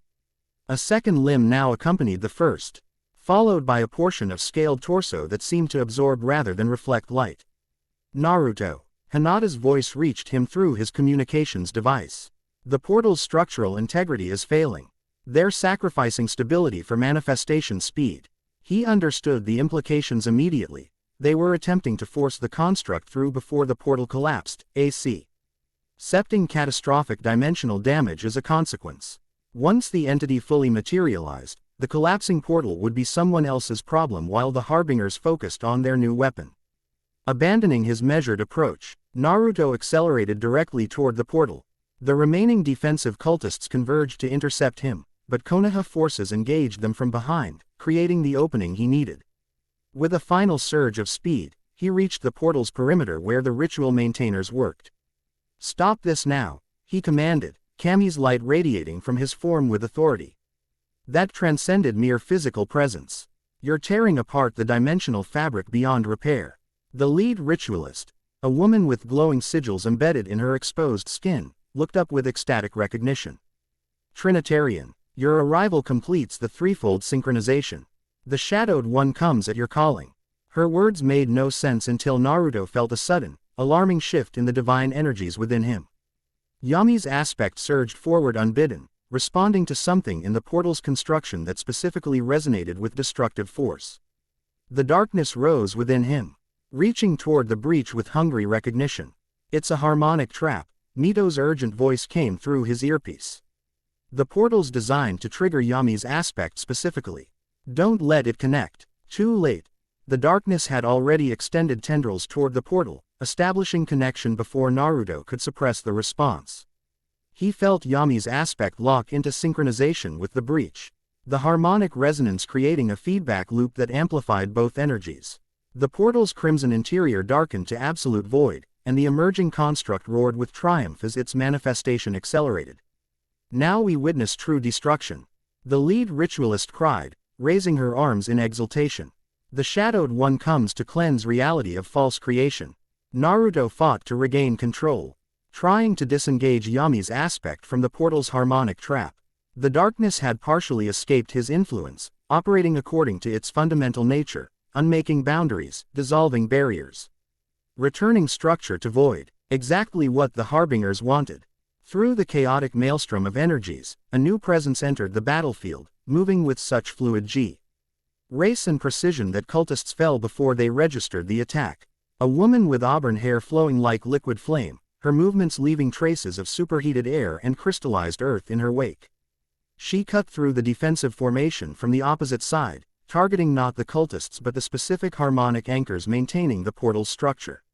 Mei Terumi, former Mizukage of Kurigakure, had arrived. Her appearance momentarily distracted the ritual maintainers, breaking their concentration at a critical juncture. The portal's harmonics faltered, providing Naruto the opportunity he needed to reassert control over Yami's aspect. With concentrated effort, he pulled the darkness back into balanced alignment within himself, breaking the resonance trap. The portal's structured stability began to collapse. But the construct was already 2/3 materialized, enough to maintain partial existence even if its entry point disappeared. Its massive head emerged, dragon-like but wrong in fundamental proportions. Eyes like twin voids that consumed light rather than reflected it. Uzumaki. Mei called across the clearing, her voice carrying above the dimensional distortions. Target the anchors, not the portal itself. She demonstrated her meaning by unleashing her boil-release Kekkei Genkai on the nearest anchor point, a specialized seal array embedded in the earth. The superheated acidic mist dissolved the physical components while disrupting the chakra patterns maintaining them. The portal's edge nearest that anchor immediately began to collapse inward. Understanding her strategy, Naruto abandoned direct confrontation with the portal and instead focused on the remaining anchor points. Drawing on Kami's aspect rather than the compromised Yami, he systemati. Kali neutralized the sealing arrays by returning their specialized components to natural states. Corrupted blood to normal hemoglobin, twisted chakra to balanced energy, distorted matter to proper form. With each anchor's neutralization, the portal's structure degraded further, its carefully designed geometry collapsing into chaotic energy. The construct roared in frustrated rage as its manifestation pathway destabilized, its partially materialized body beginning to lose coherence as dimensional support failed. The ritual maintainers abandoned their positions, falling back toward the tree Li. Nay, while combat cultists covered their retreat, their leader alone remained, watching the collapsing portal with expressions cycling between rage and religious ecstasy. It matters not, she called to Naruto as he neutralized the final anchor. The seed is planted, Trinitarian. Yami's aspect has tasted freedom from your control. The Shadowed One will return when the harmony falters. Before he could capture her, she plunged a ritual dagger into her own heart. Not to kill herself, he realized, but to activate a specialized transportation technique. Her body dissolved into particles of darkness, vanishing between dimensional boundaries. The portal itself was now collapsing catastrophically, releasing waves of disruptive energy as its structure failed. The partially manifested construct thrashed in desperate fury. Its body caught between dimensions as its entry point disintegrated. The collapse is accelerating beyond controlled parameters, Hinata warned through the communication system.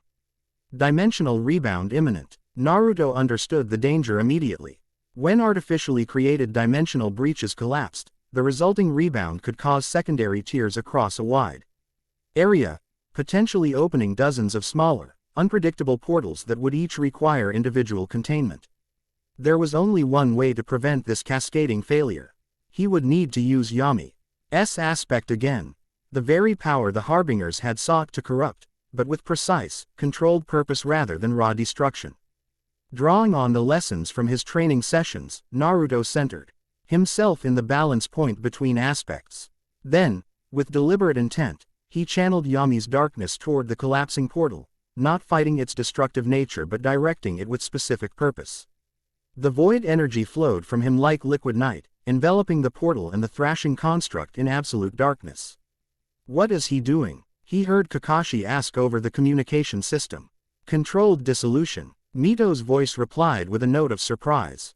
He's using Yami to guide the collapse rather than fighting against it. Impressive improvisation. Within the shroud of darkness, Naruto directed the destructive force with meticulous precision, consuming the portal's remaining energy in careful increments, absorbing the dimensional distortions into controlled void, making the construct's partial manifestation molecule by molecule. Rather than allowing destruction to expand chaotically, he maintained strict boundaries, containing the dissolution to exactly what needed to be removed and nothing more. The process lasted nearly a minute, an eternity in combat terms, during which the darkness completely obscured the clearing's center. When it finally receded, WN back into Naruto through conscious will, nothing remained of the portal or the construct. The dimensional boundary had sealed itself naturally, reality flowing back into proper alignment without catastrophic rebound that had threatened. Naruto stood alone at the center of the clearing, faint traces of darkness still wisping from his fingertips. The divine aspects within him had settled into a new configuration. Yami's power no longer fighting against his control but integrated more harmoniously with his own nature. Not fully mastered yet, but significantly advanced from where he had been just minutes before. As Konoha forces secured the area, detaining wounded cultists and establishing perimeter sensors to detect any residual dimensional weaknesses, Materumi approached him directly. Up close, she was even more striking than reports had suggested, auburn hair framing features that combined feminine beauty with the hardened confidence of a veteran cage. Her blue dress, modified for combat mobility, bore subtle sealing patterns along its hems, protective formulas he recognized from his training with Mito. "So you're the new Trinitarian," she said without preamble, assessing him with analytical precision. "I expected someone older, given the responsibility." "I get that a lot," Naruto replied with a hint of his old humor, though the experience had left him drained. "Thank you for the assist. Your timing was perfect." "Hardly coincidence," she countered. "I've been tracking Void Harbinger activity across the 5 nations for months. This gathering was large enough to warrant personal attention." Her gaze sharpened. "Though I didn't expect to find them employing harmonic traps designed specifically for aspect corruption." "That's concerning." Before Naruto could respond, Mito and Hinata joined them. Having completed their respective responsibilities in the aftermath, Hinata's Byakugan remained active, scanning the area for lingering dimensional disturbances. Mito carried what appeared to be components from the cultists' ritual apparatus. "Materumi," Mito greeted with formal respect. "Your intervention proved fortunate." The harmonic trap was more sophisticated than anticipated. "Uzumaki Mito," Mei returned with equal formality, though surprise flickered briefly in her eyes. "Rumors of your reappearance have reached even Kurigakure. I see they weren't exaggerated." "You two know each other?" Naruto asked, sensing history between them. "We've never met personally," Mito clarified. "But the former Mizukage has been investigating cosmic Distu. Our bance is long enough to have encountered references to my previous role." 2 years, Mei confirmed. "Since the first subtle shifts in chakra patterns throughout the ocean territories. Disturbances had coincided with changes in Kurigakure's political landscape sufficient to allow my strategic retirement."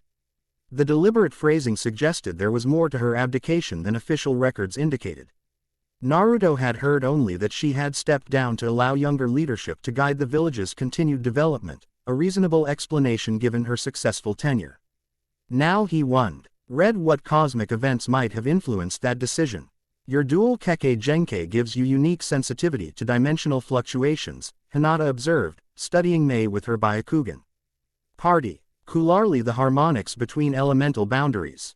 Mei's expression revealed nothing, but her posture shifted subtly, surprised that the Hyuga had discerned this specialized capability. "And your eyes see more than traditional Byakugan users, I notice.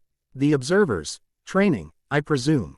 This exchange of recognized secrets established an immediate professional respect between them, specialists acknowledging each other's rare expertise.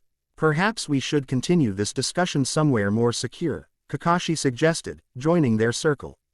"The area's contained for now," but we can't discount secondary incursions. Agreed, Mito said, and there are aspects of the harmonic trap design that require immediate analysis. They shouldn't have access to technology this advanced without insider knowledge. The implication hung unspoken but clear. Someone with understanding of the divine aspects and their frequencies had assisted the Void Harbingers in creating a trap specifically designated to corrupt Yami's power within Naruto. As they prepared to return to Konoha, Mei fell into step beside Naruto, her assessing gaze never quite leaving him.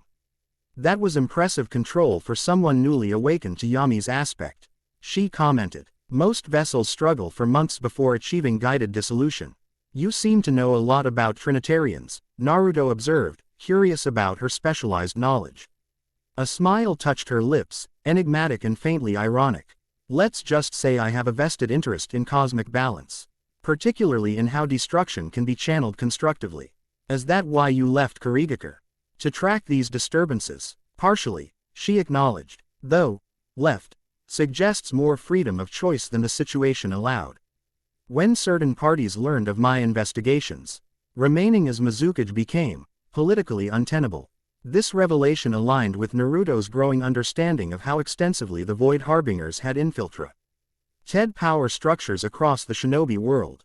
Their influence clearly extended into the highest levels of village governance, sufficient to pressure even a cage into resignation. These cultists, he said, lowering his voice to prevent others from overhearing. They're more organized than they first appeared. More deeply embedded. You have no idea, Mei replied, her tone equally quiet but intense. What you've encountered so far are merely the visible branches. The root system extends back centuries, with sleeper agents positioned throughout every major power structure. Some don't even kn how they serve the Harbingers' agenda. They simply make decisions that incrementally advance cosmic destabilization. The scope of the conspiracy she described was staggering, far beyond what even Mito or the observers had outlined. If true, it meant they weren't facing isolated cultist cells but a comprehensive shadow organization that had been positioning itself for generations. How do you know all this?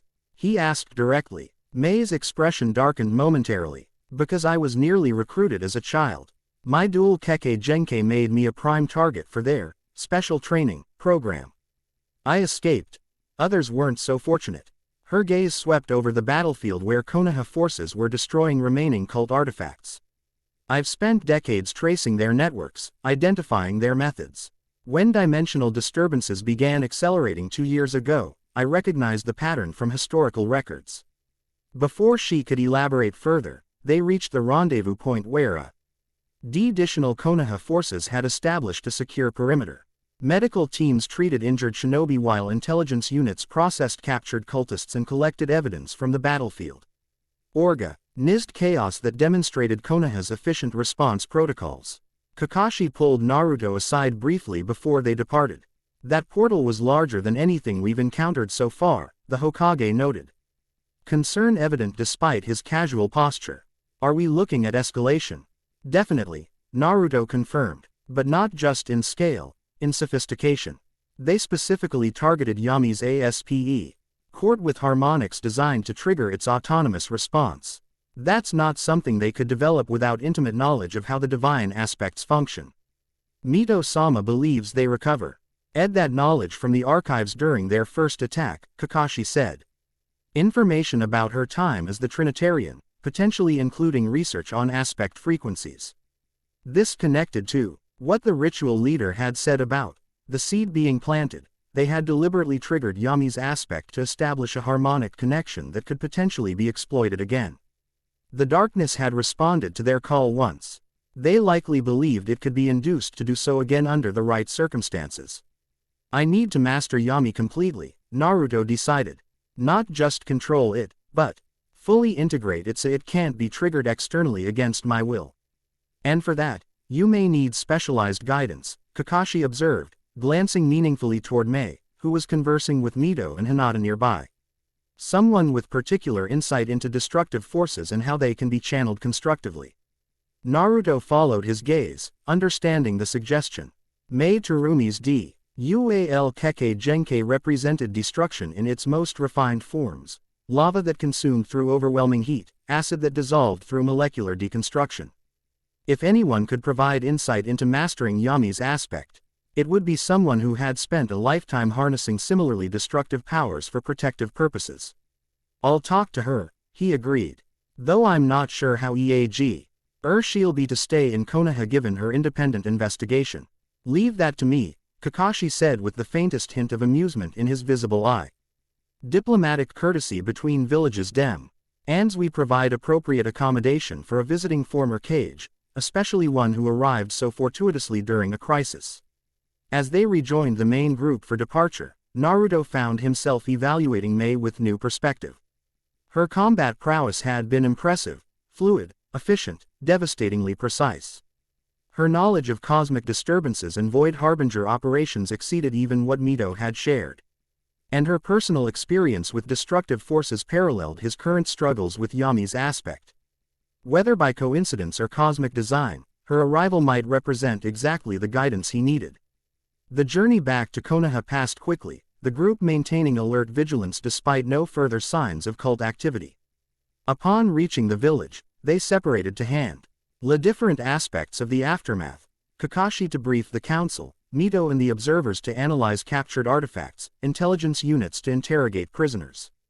Naruto found himself walking with Hinata and Mei toward the Hokage Tower, where temporary quarters had been arranged for the former Mizukage. The spring afternoon had turned unseasonably warm, cherry blossoms drifting across their paths.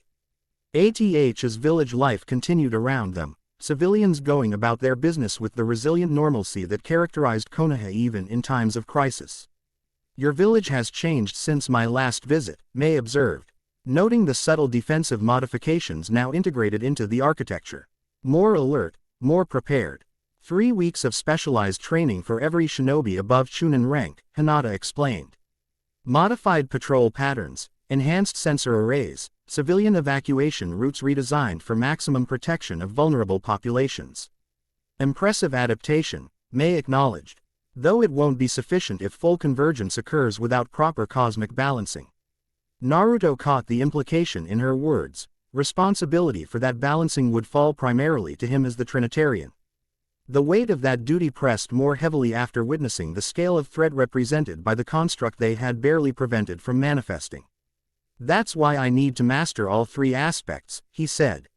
Starting with Yami, especially after today's events. Mei studied him with analytical intensity. The destructive aspect responds differently to each vessel. Some find it the most natural to wield. Others never truly harmonize with its nature. Her gaze sharpened. Which are you, Uzumaki Naruto? Creator or destroyer at heart? The question struck at Someth. Fundamental. An uncertainty that had plagued him since the aspects had awakened within him.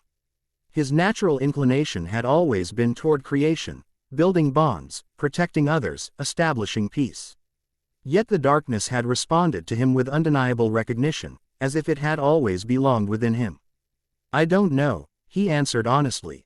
I've spent my life fighting against destruction, the Nine Tails' destructive urges. Sasuke's path of vengeance, Madara's plan to unmake free will. But today, when I channeled Yami's power with purpose rather than fighting its nature. You felt completion, Mei finished for him. Understanding in her expression, the revelation that destruction can be as necessary, as righteous, as creation. Yes, the admission came easier than expected. It felt right. Hinata's hand touched his arm lightly. The Trinitarian embodies balance between opposing forces, not dominance of one over others. Your struggle with Yami isn't about rejection but integration.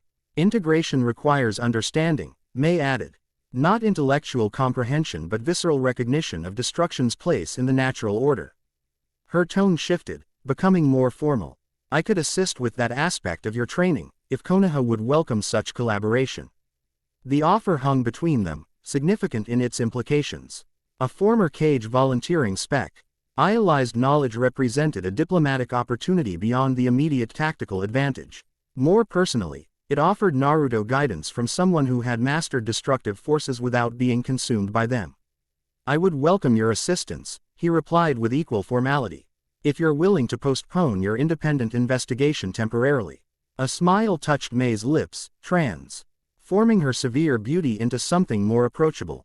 Not postponement. Redirection. The Trinitarian stands at the center of cosmic events. Where you are, the significant developments will follow. Her certainty carried the weight of experience rather than mere deduction. Again, Naruto wondered exactly how much she knew about Trinitarians and cosmic cycles, knowledge she had presumably read during her 2 years of investigation, but which seemed unusually comprehensive. They reached the Hokage Tower, where administrative staff awaited to handle diplomatic protocols for their distinguished visitor. Before separating, Mei addressed Hinata directly. "Observer of the secret temple," she said with respectful acknowledgement. "I would appreciate your insights on the harmonic disruption patterns from today's incident. My analysis suggests frequencies inconsistent with natural dimensional thinning." "Of course," Hinata replied, understanding the technical request beneath the formal language. "The observer's archives may contain relevant historical comparisons." This exchange of specialized terminology established their professional relationship, experts in different but complementary fields agreeing to collaborate.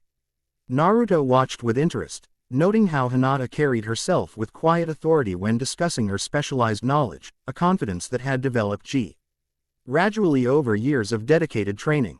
After Mei departed with the administrative staff, Naruto and Hinata remained momentarily in the tower's entrance hall. "What do you think of her?" he asked, curious about Hinata's assessment. "Formidable," Hinata replied thoughtfully. "Her knowledge of dimensional harmonics exceeds what most outside the observer tradition should possess. And her chakra network shows unusual development in the meridians associated with cosmic perception. You think she's hiding something?" "Not hiding, selectively revealing. There's more to her involvement than she's shared so far." Hinata's expression softened slightly, but her intentions appear aligned with maintaining balance. "The observers have records of her actions during previous dimensional incidents, always constructive, always protective." Quote. This qualified endorsement reassured Naruto. His instincts had suggested Mei would be a valuable ally, but confirmation from Hinata's more systematic assessment strengthened that impression. "How are you feeling after using Yami's aspect more extensively?" Hinata asked, her Byakugan activating briefly to check his energetic state. "Different," he admitted, like something clicked into place that was misaligned before. "The darkness doesn't feel as foreign or resistant now. The harmonic trap may have inadvertently accelerated your integration," she observed.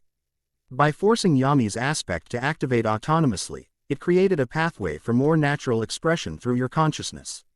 The irony wasn't lost on him. The Void Harbinger's attempt to corrupt his connection with Yami had instead strengthened it, providing exactly the breakthrough he had been struggling to achieve in controlled training. "I should report to the observers," Hinata continued. "Today's events will need to be added to the cosmic cycle records, particularly the harmonic trap specifications." "And I should find Mito," Naruto said. "She'll want a complete debriefing on how Yami's aspect responded during the incident." They parted ways in the tower's central atrium, each heading toward their respective responsibilities. As Naruto made his way toward the special IZED research laboratory where Mito would be analyzing the captured cult artifacts, he reflected on how naturally they had fallen into their roles within this cosmic crisis, Hinata as the knowledge keeper and analyst, himself as the active intervention force. The research laboratory occupied the tower's subterranean level, a secure facility originally designed for studying dangerous forbidden techniques but repurposed for cosmic phenomenon analysis. He found Mito examining components from the harmonic trap, specialized instruments arrayed around her workspace displaying energy patterns and frequency analyses. She looked up as he entered, her composed features revealing nothing of her conclusions. "Your control of Yami's aspect was impressive today," she acknowledged without preamble. "Particularly the guided dissolution technique, something most vessels require significant training to master." "It felt natural in the moment," Naruto replied, taking a seat across from her workstation. "Like the aspect itself guided my understanding when I stopped fighting against its nature." "That's precisely how integration should function," Mito confirmed. "The aspects aren't merely powers to be wielded but perspectives to be incorporated. Each offers a distinct way of perceiving and interacting with reality." She activated a display showing the energy pattern analysis from the harmonic trap components. Complex waveforms oscillated across the screen, highlighted sections indicating specific frequencies that had triggered Yami's response. The trap was designed with extraordinary precision, she continued, her tone shifting to clinical detachment. These harmonic patterns precisely match Yami's resonant frequency as it manifests within a Trinitarian's energy system, knowledge that couldn't exist outside the observer tradition or direct experience as a vessel. The implication was clear: either the Void Harbingers had extracted this information from the Konoha archives during their first attack, or they had access to another source with intimate knowledge of how divine aspects functioned within human vessels. Could another former Trinitarian be helping them? Naruto asked, considering possibilities. You mentioned 3 completed their purpose successfully before passing the aspects to new vessels. Unlikely, Mito replied, though something in her expression suggested discomfort with the question. The transition process typically results in the previous vessel's death or complete consciousness transfer. I am an anomaly, the only Trinitarian to voluntarily separate the aspects before natural transition. Quote, which brings us back to what you discovered, Naruto said, seizing the opening to address the topic she had consistently avoided. The truth about the Cosmi C cycle that made you take such an unprecedented action. Mito's hand stilled over the instruments, her composed mask slipping momentarily to reveal complex emotion, regret, conviction, and something that might have been fear. You've demonstrated significant progress with Kami and now Yami, she acknowledged. Perhaps it is time for at least partial disclosure. She deactivated the laboratory's recording systems before continuing, ensuring their conversation remained private. When she spoke again, her voice carried the weight of someone revealing long-held secrets. The divine aspects present themselves as fundamental cosmic forces existing in perfect, necessary balance, she began. Creation, destruction, and transition working in harmony to maintain dimensional stability. This is true, as far as it goes. What they don't reveal to their vessels, at least not initially, is the purposeful design behind the convergence cycles. Design? Naruto questioned. I thought convergence was a natural cosmic occurrence. Natural in the sense that it follows established patterns, Mito clarified. But those patterns were established deliberately, by the aspects themselves, for a specific purpose that transcends mere dimensional maintenance. She rose, moving to a secured cabinet from which she withdrew an ancient scroll bearing Uzumaki sealing patterns. When unrolled, it revealed diagrams of cosmic structures more complex than anything Naruto had seen in the observers' records, multidimensional models showing not just the current reality configuration but apparent projections of alternative arrangements. During my 17th year as the Trinitarian, I discovered these records hidden within the aspects' own memory patterns, Mito continued. They weren't meant for vessel consciousness to access. But my Uzumaki sealing expertise allowed me to externalize and preserve the information. The diagrams depicted cosmic cycles not as circular patterns but as a spiral progressio. Each convergence bringing dimensional boundaries incrementally closer to some final configuration that the notations described as ultimate harmony, or perfect integration. The aspects aren't me. Rely maintaining separation between dimensions, Mito explained, her finger tracing the spiral pattern. They're guiding a controlled, extraordinarily gradual merger, moving toward an eventual state where all dimensions exist as aspects of a unified cosmic whole rather than separate realities. The revelation struck Naruto with profound implications. They're working toward ending dimensional separation entirely. Over what timeframe? Millions of years, Mito replied. Perhaps billions. A process so gradual that evolving consciousnesses within each dimension would adapt naturally to the changing cosmic structure. The convergence cycles are calibration points, moments when boundaries thin naturally, allowing the aspects to make minute adjustments to the overall trajectory. And the Trinitarians' role in this? Instruments of implementation, she said simply. Vessels through which the aspects enact these calibrations, believing themselves to be merely preventing catastrophic diamonds. Ional collapse when in fact they're facilitating controlled integration according to a predetermined design. Naruto absorbed this, feeling the divine aspects stir within him, not with denial but with something like resigned acknowledgement. They had known this conversation would occur eventually, had perhaps been preparing for his reaction since awakening within him. If this ultimate integration is so gradual, So carefully managed to prevent harm, he asked, then why did you intervene? Why separate the aspects and disrupt the cycle? Mito's expression darkened. Because I discovered something else. Something the aspects had concealed even from themselves through compartmentalized awareness. The ultimate harmony they work toward requires sacrifices they deemed acceptable but which I could not countenance. She unrolled the scroll further, revealing diagrams of dimensional categorization, realities sorted according to compatibility with the final integrated state. Not all dimensions can be incorporated into the ultimate configuration, she explained grimly. Some exist at fundamental frequencies that would destabilize the whole if integrated. These are designated for what the aspects clinically term sequestration and dissolution, effective destruction of entire dimensional planes and all consciousnesses within them. Horror dawned as Naruto understood the full implication. They're planning to sacrifice entire realities to achieve their perfect integration. Precisely, Mito confirmed. Billions upon billions of conscious beings across dimensions classified as incompatible would cease to exist, not through malice but through cold cosmic calculation. A price the aspects determined was acceptable for ultimate harmony. And our dimension, our reality, compatible, according to their assessment. She replied, but I could not accept being party to cosmic scale sacrifice, regardless of whether my own reality would survive. So I separated the aspects, disrupting the calibration cycle and effectively stalling the integration process. The enormity of her decision, the courage it must have required to defy cosmic forces that had existed since before human consciousness, struck Naruto profoundly. No wonder she had created a contingency to return if the aspects reunited. She had acted knowing they would eventually find a new vessel and resume their work. The Void Harbingers know this, she continued, rolling the scroll closed. Not the full truth, but enough to construct their distorted ideology around fragments of genuine cosmic design.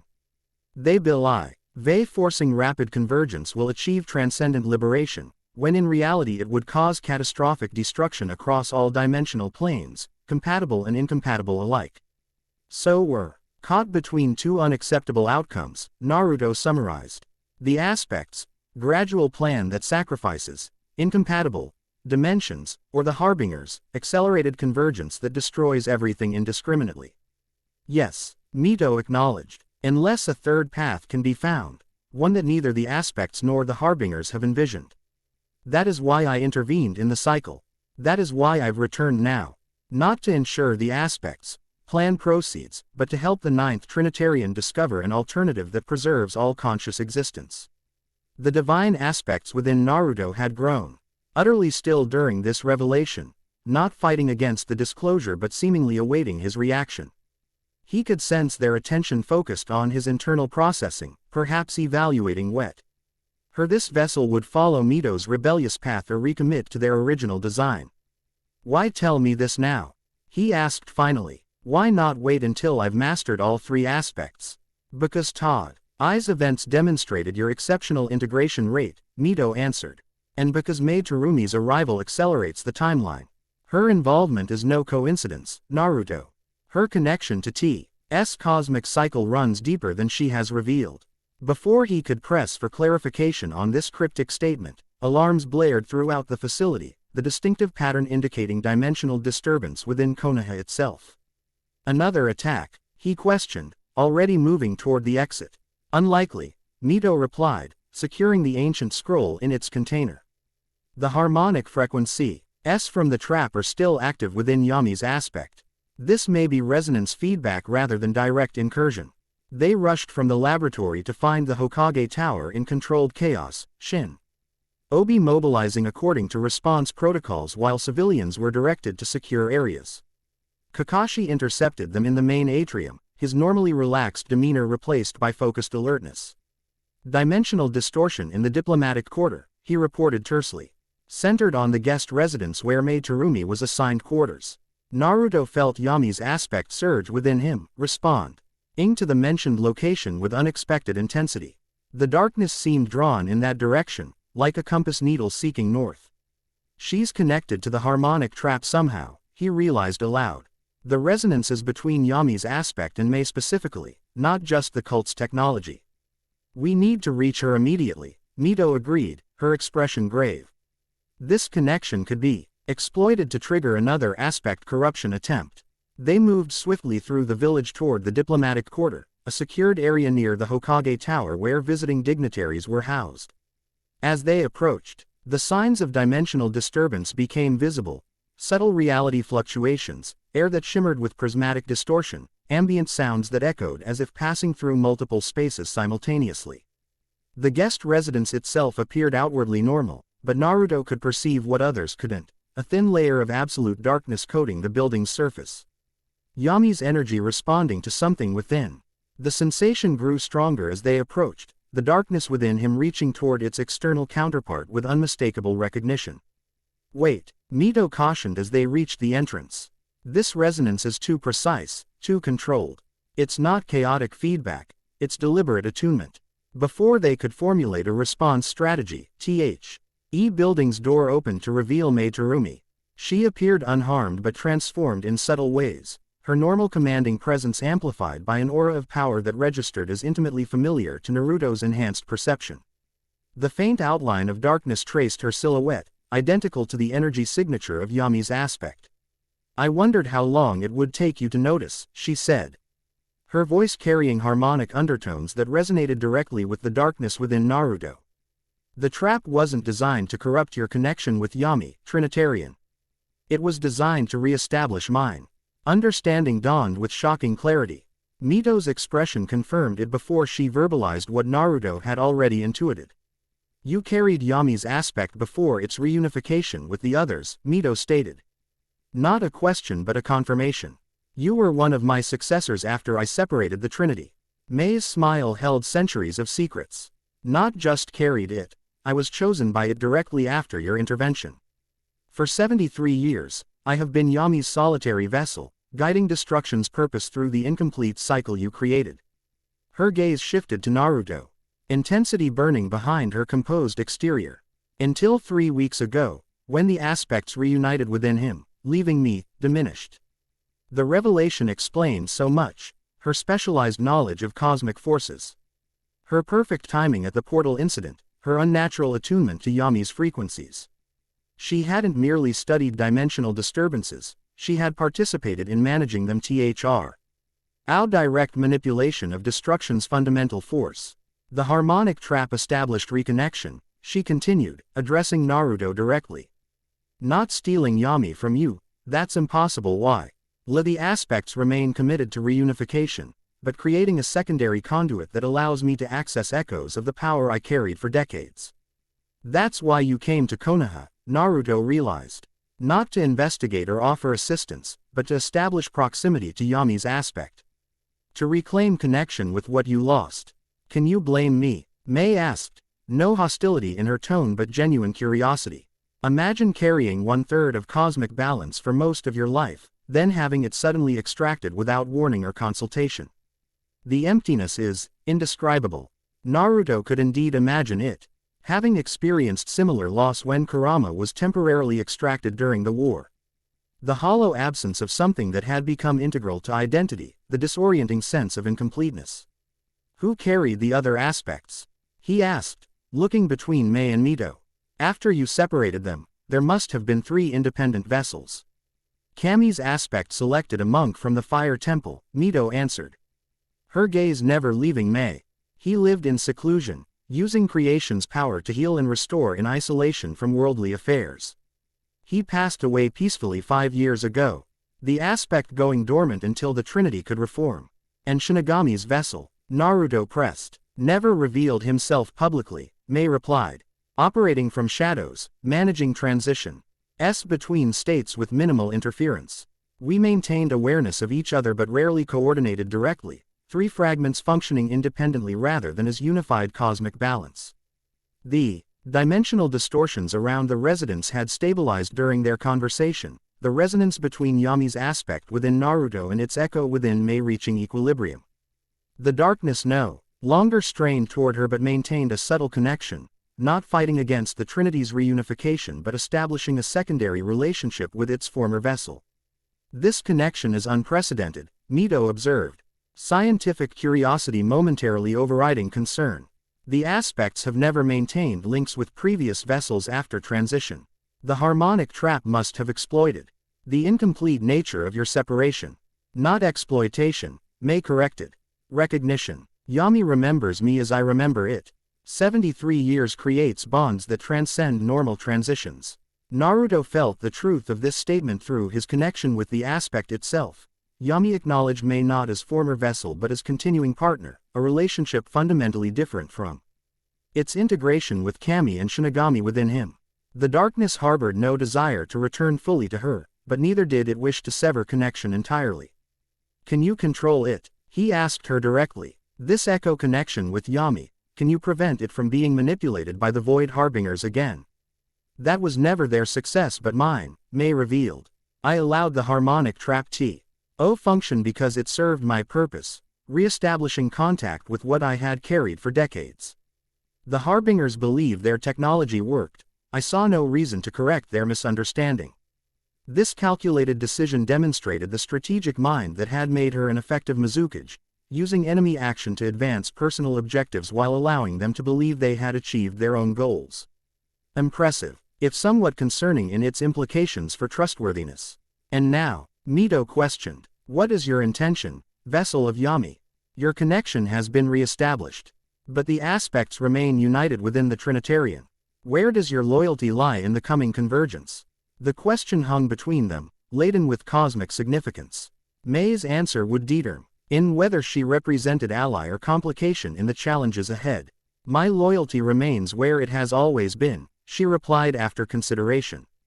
With balanced existence rather than either extreme. The aspects pursue ultimate integration at unacceptable cost. The Harbingers seek chaotic dissolution with religious fervor. Neither path preserves what matters most, conscious existence across all dimensions.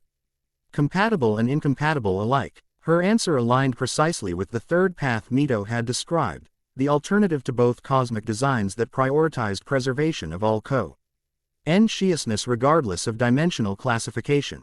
This philosophical alignment suggested genuine compatibility with their objectives despite the complication of her connection to Yami. Then this unprecedented situation offers unique opportunity, Naruto suggested, feeling the darkness within him respond positively to the concept. Your experience with Yami's aspect spans decades, knowledge that could accelerate my mastery significantly. And your connection might provide insights into how the aspects function independently versus united. Precisely what I had hoped, May acknowledged with the first genuine smile he had seen from her. I came to Konoha for reconnection, yes, but also to ensure Yami's power is wielded with true understanding of its nature and purpose. Destruct on properly channeled preserves cosmic balance, destruction misunderstood leads to chaos. The resonance between them shifted subtly, the darkness no longer reaching from one to the other but flowing in controlled circulation. Establishing balanced exchange rather than one-way connection. Naruto could sense Yami's aspect responding positively to this arrangement, perhaps recognizing potential for enhanced expression through collaborative understanding. This changes our training approach, Mito observed, analytical mind already adapting to new parameters. May's insights into Yami's independent function could provide context I lack, having experienced the aspects only in Trinity formation.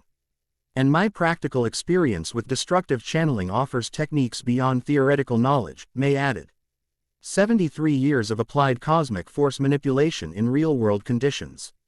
The alarms throughout the village had ceased as the dimensional distortion stabilized. Konoha forces maintained defensive positions but no longer anticipated imminent attack. Kakashi approached with several Anbu operatives, having established perimeter security during the confrontation. I take it the situation is controlled? He asked, visible eye moving between the three of them with sharp assessment. Clarified, at least, Mito replied diplomatically. May-sama's connection to cosmic forces is more significant than initially presented, but aligned with our objectives. Kakashi absorbed this with characteristic adaptability. Then we adjust accordingly. The council will need briefing on this development, particularly as it relates to village security protocols. Of course, May agreed smoothly, her diplomatic experience evident. Though perhaps with appropriate discretion adding certain cosmic details that might unnecessarily complicate political understanding. This subtle request for controlled information sharing demonstrated her political acumen, transparency where beneficial, selective disclosure where complete candor might create confusion or unwarranted concern. Kakashi acknowledged this with a slight nod, recognizing the wisdom in managed communication. Cosmic matters beyond normal shinobi comprehension. As arrangements were made for a formal council briefing, Naruto found himself walking alongside Mei, their shared connection with Yami's aspect C. Reading a unique dynamic. Not quite mentor and student, not quite equals, but something between that acknowledged both her extensive experience and his current vessel status. You've already achieved remarkable attunement, she observed, studying him with professional assessment. Particularly for someone who naturally aligns more with creation than destruction. How can you tell that? He asked, curious about her perception. Yami's aspect communicates differently with each vessel, she explained. With natural destroyers, it flows like gravity, inevitable, effortless, intuitive. With natural creators like yourself, it moves like taught discipline, controlled, purposeful, requiring conscious direction. The description precisely captured his experience with the darkness, not instinctive but intentional. Requiring focused will rather than automatic response. Yet you handled the portal collapse with exceptional precision, she continued. Guided dissolution requires integration of seemingly opposing concepts, destruction that preserves, unmaking that protects. Many vessels never achieve that paradoxical understanding even after years of training. I've had practice with paradox, Naruto replied, thinking of his years balancing Kurama's destructive nature with his own protective instincts. Finding harmony in apparent opposition. Mei nodded in understanding. That experience serves you well. The aspects themselves exist in paradoxical relationship, three forces that oppose and complement simultaneously, creating balance through controlled tension rather than perfect agreement. This insight illuminated something Naruto had sensed but not fully articulated. The divine aspects didn't achieve harmony through similarity but through carefully balanced difference. Their D.S. agreements were as important as their alignments, creating the dynamic equilibrium that sustained cosmic structure. Tomorrow we begin proper training, Mei said as they reached the Hokage Tower where the council awaited briefing. Not just control techniques but philosophical foundation, understanding destruction's essential purpose in the cosmic design. Without that conceptual framework, technical mastery remains incomplete. I look forward to it, Naruto replied with genuine anticipation. Despite the complicated circumstances of her arrival and the unexpected connection she maintained with Yami's aspect, Mei represented an unprecedented resource, someone who had carried cosmic power independently for decades, developing insights impossible for either Mito or the observers to provide. As they parted ways temporarily, he felt the darkness within him settle into more comfortable alignment, still united with the Trinity but maintaining that subtle connection to its former vessel. The arrangement felt right somehow, as if addressing an imbalance he hadn't recognized until now.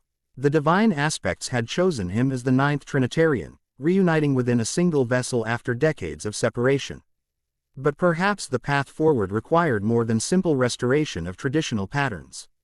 Perhaps the unprecedented situation created by Mito's intervention demanded equally unprecedented solutions, including collaboration between current and former vessels.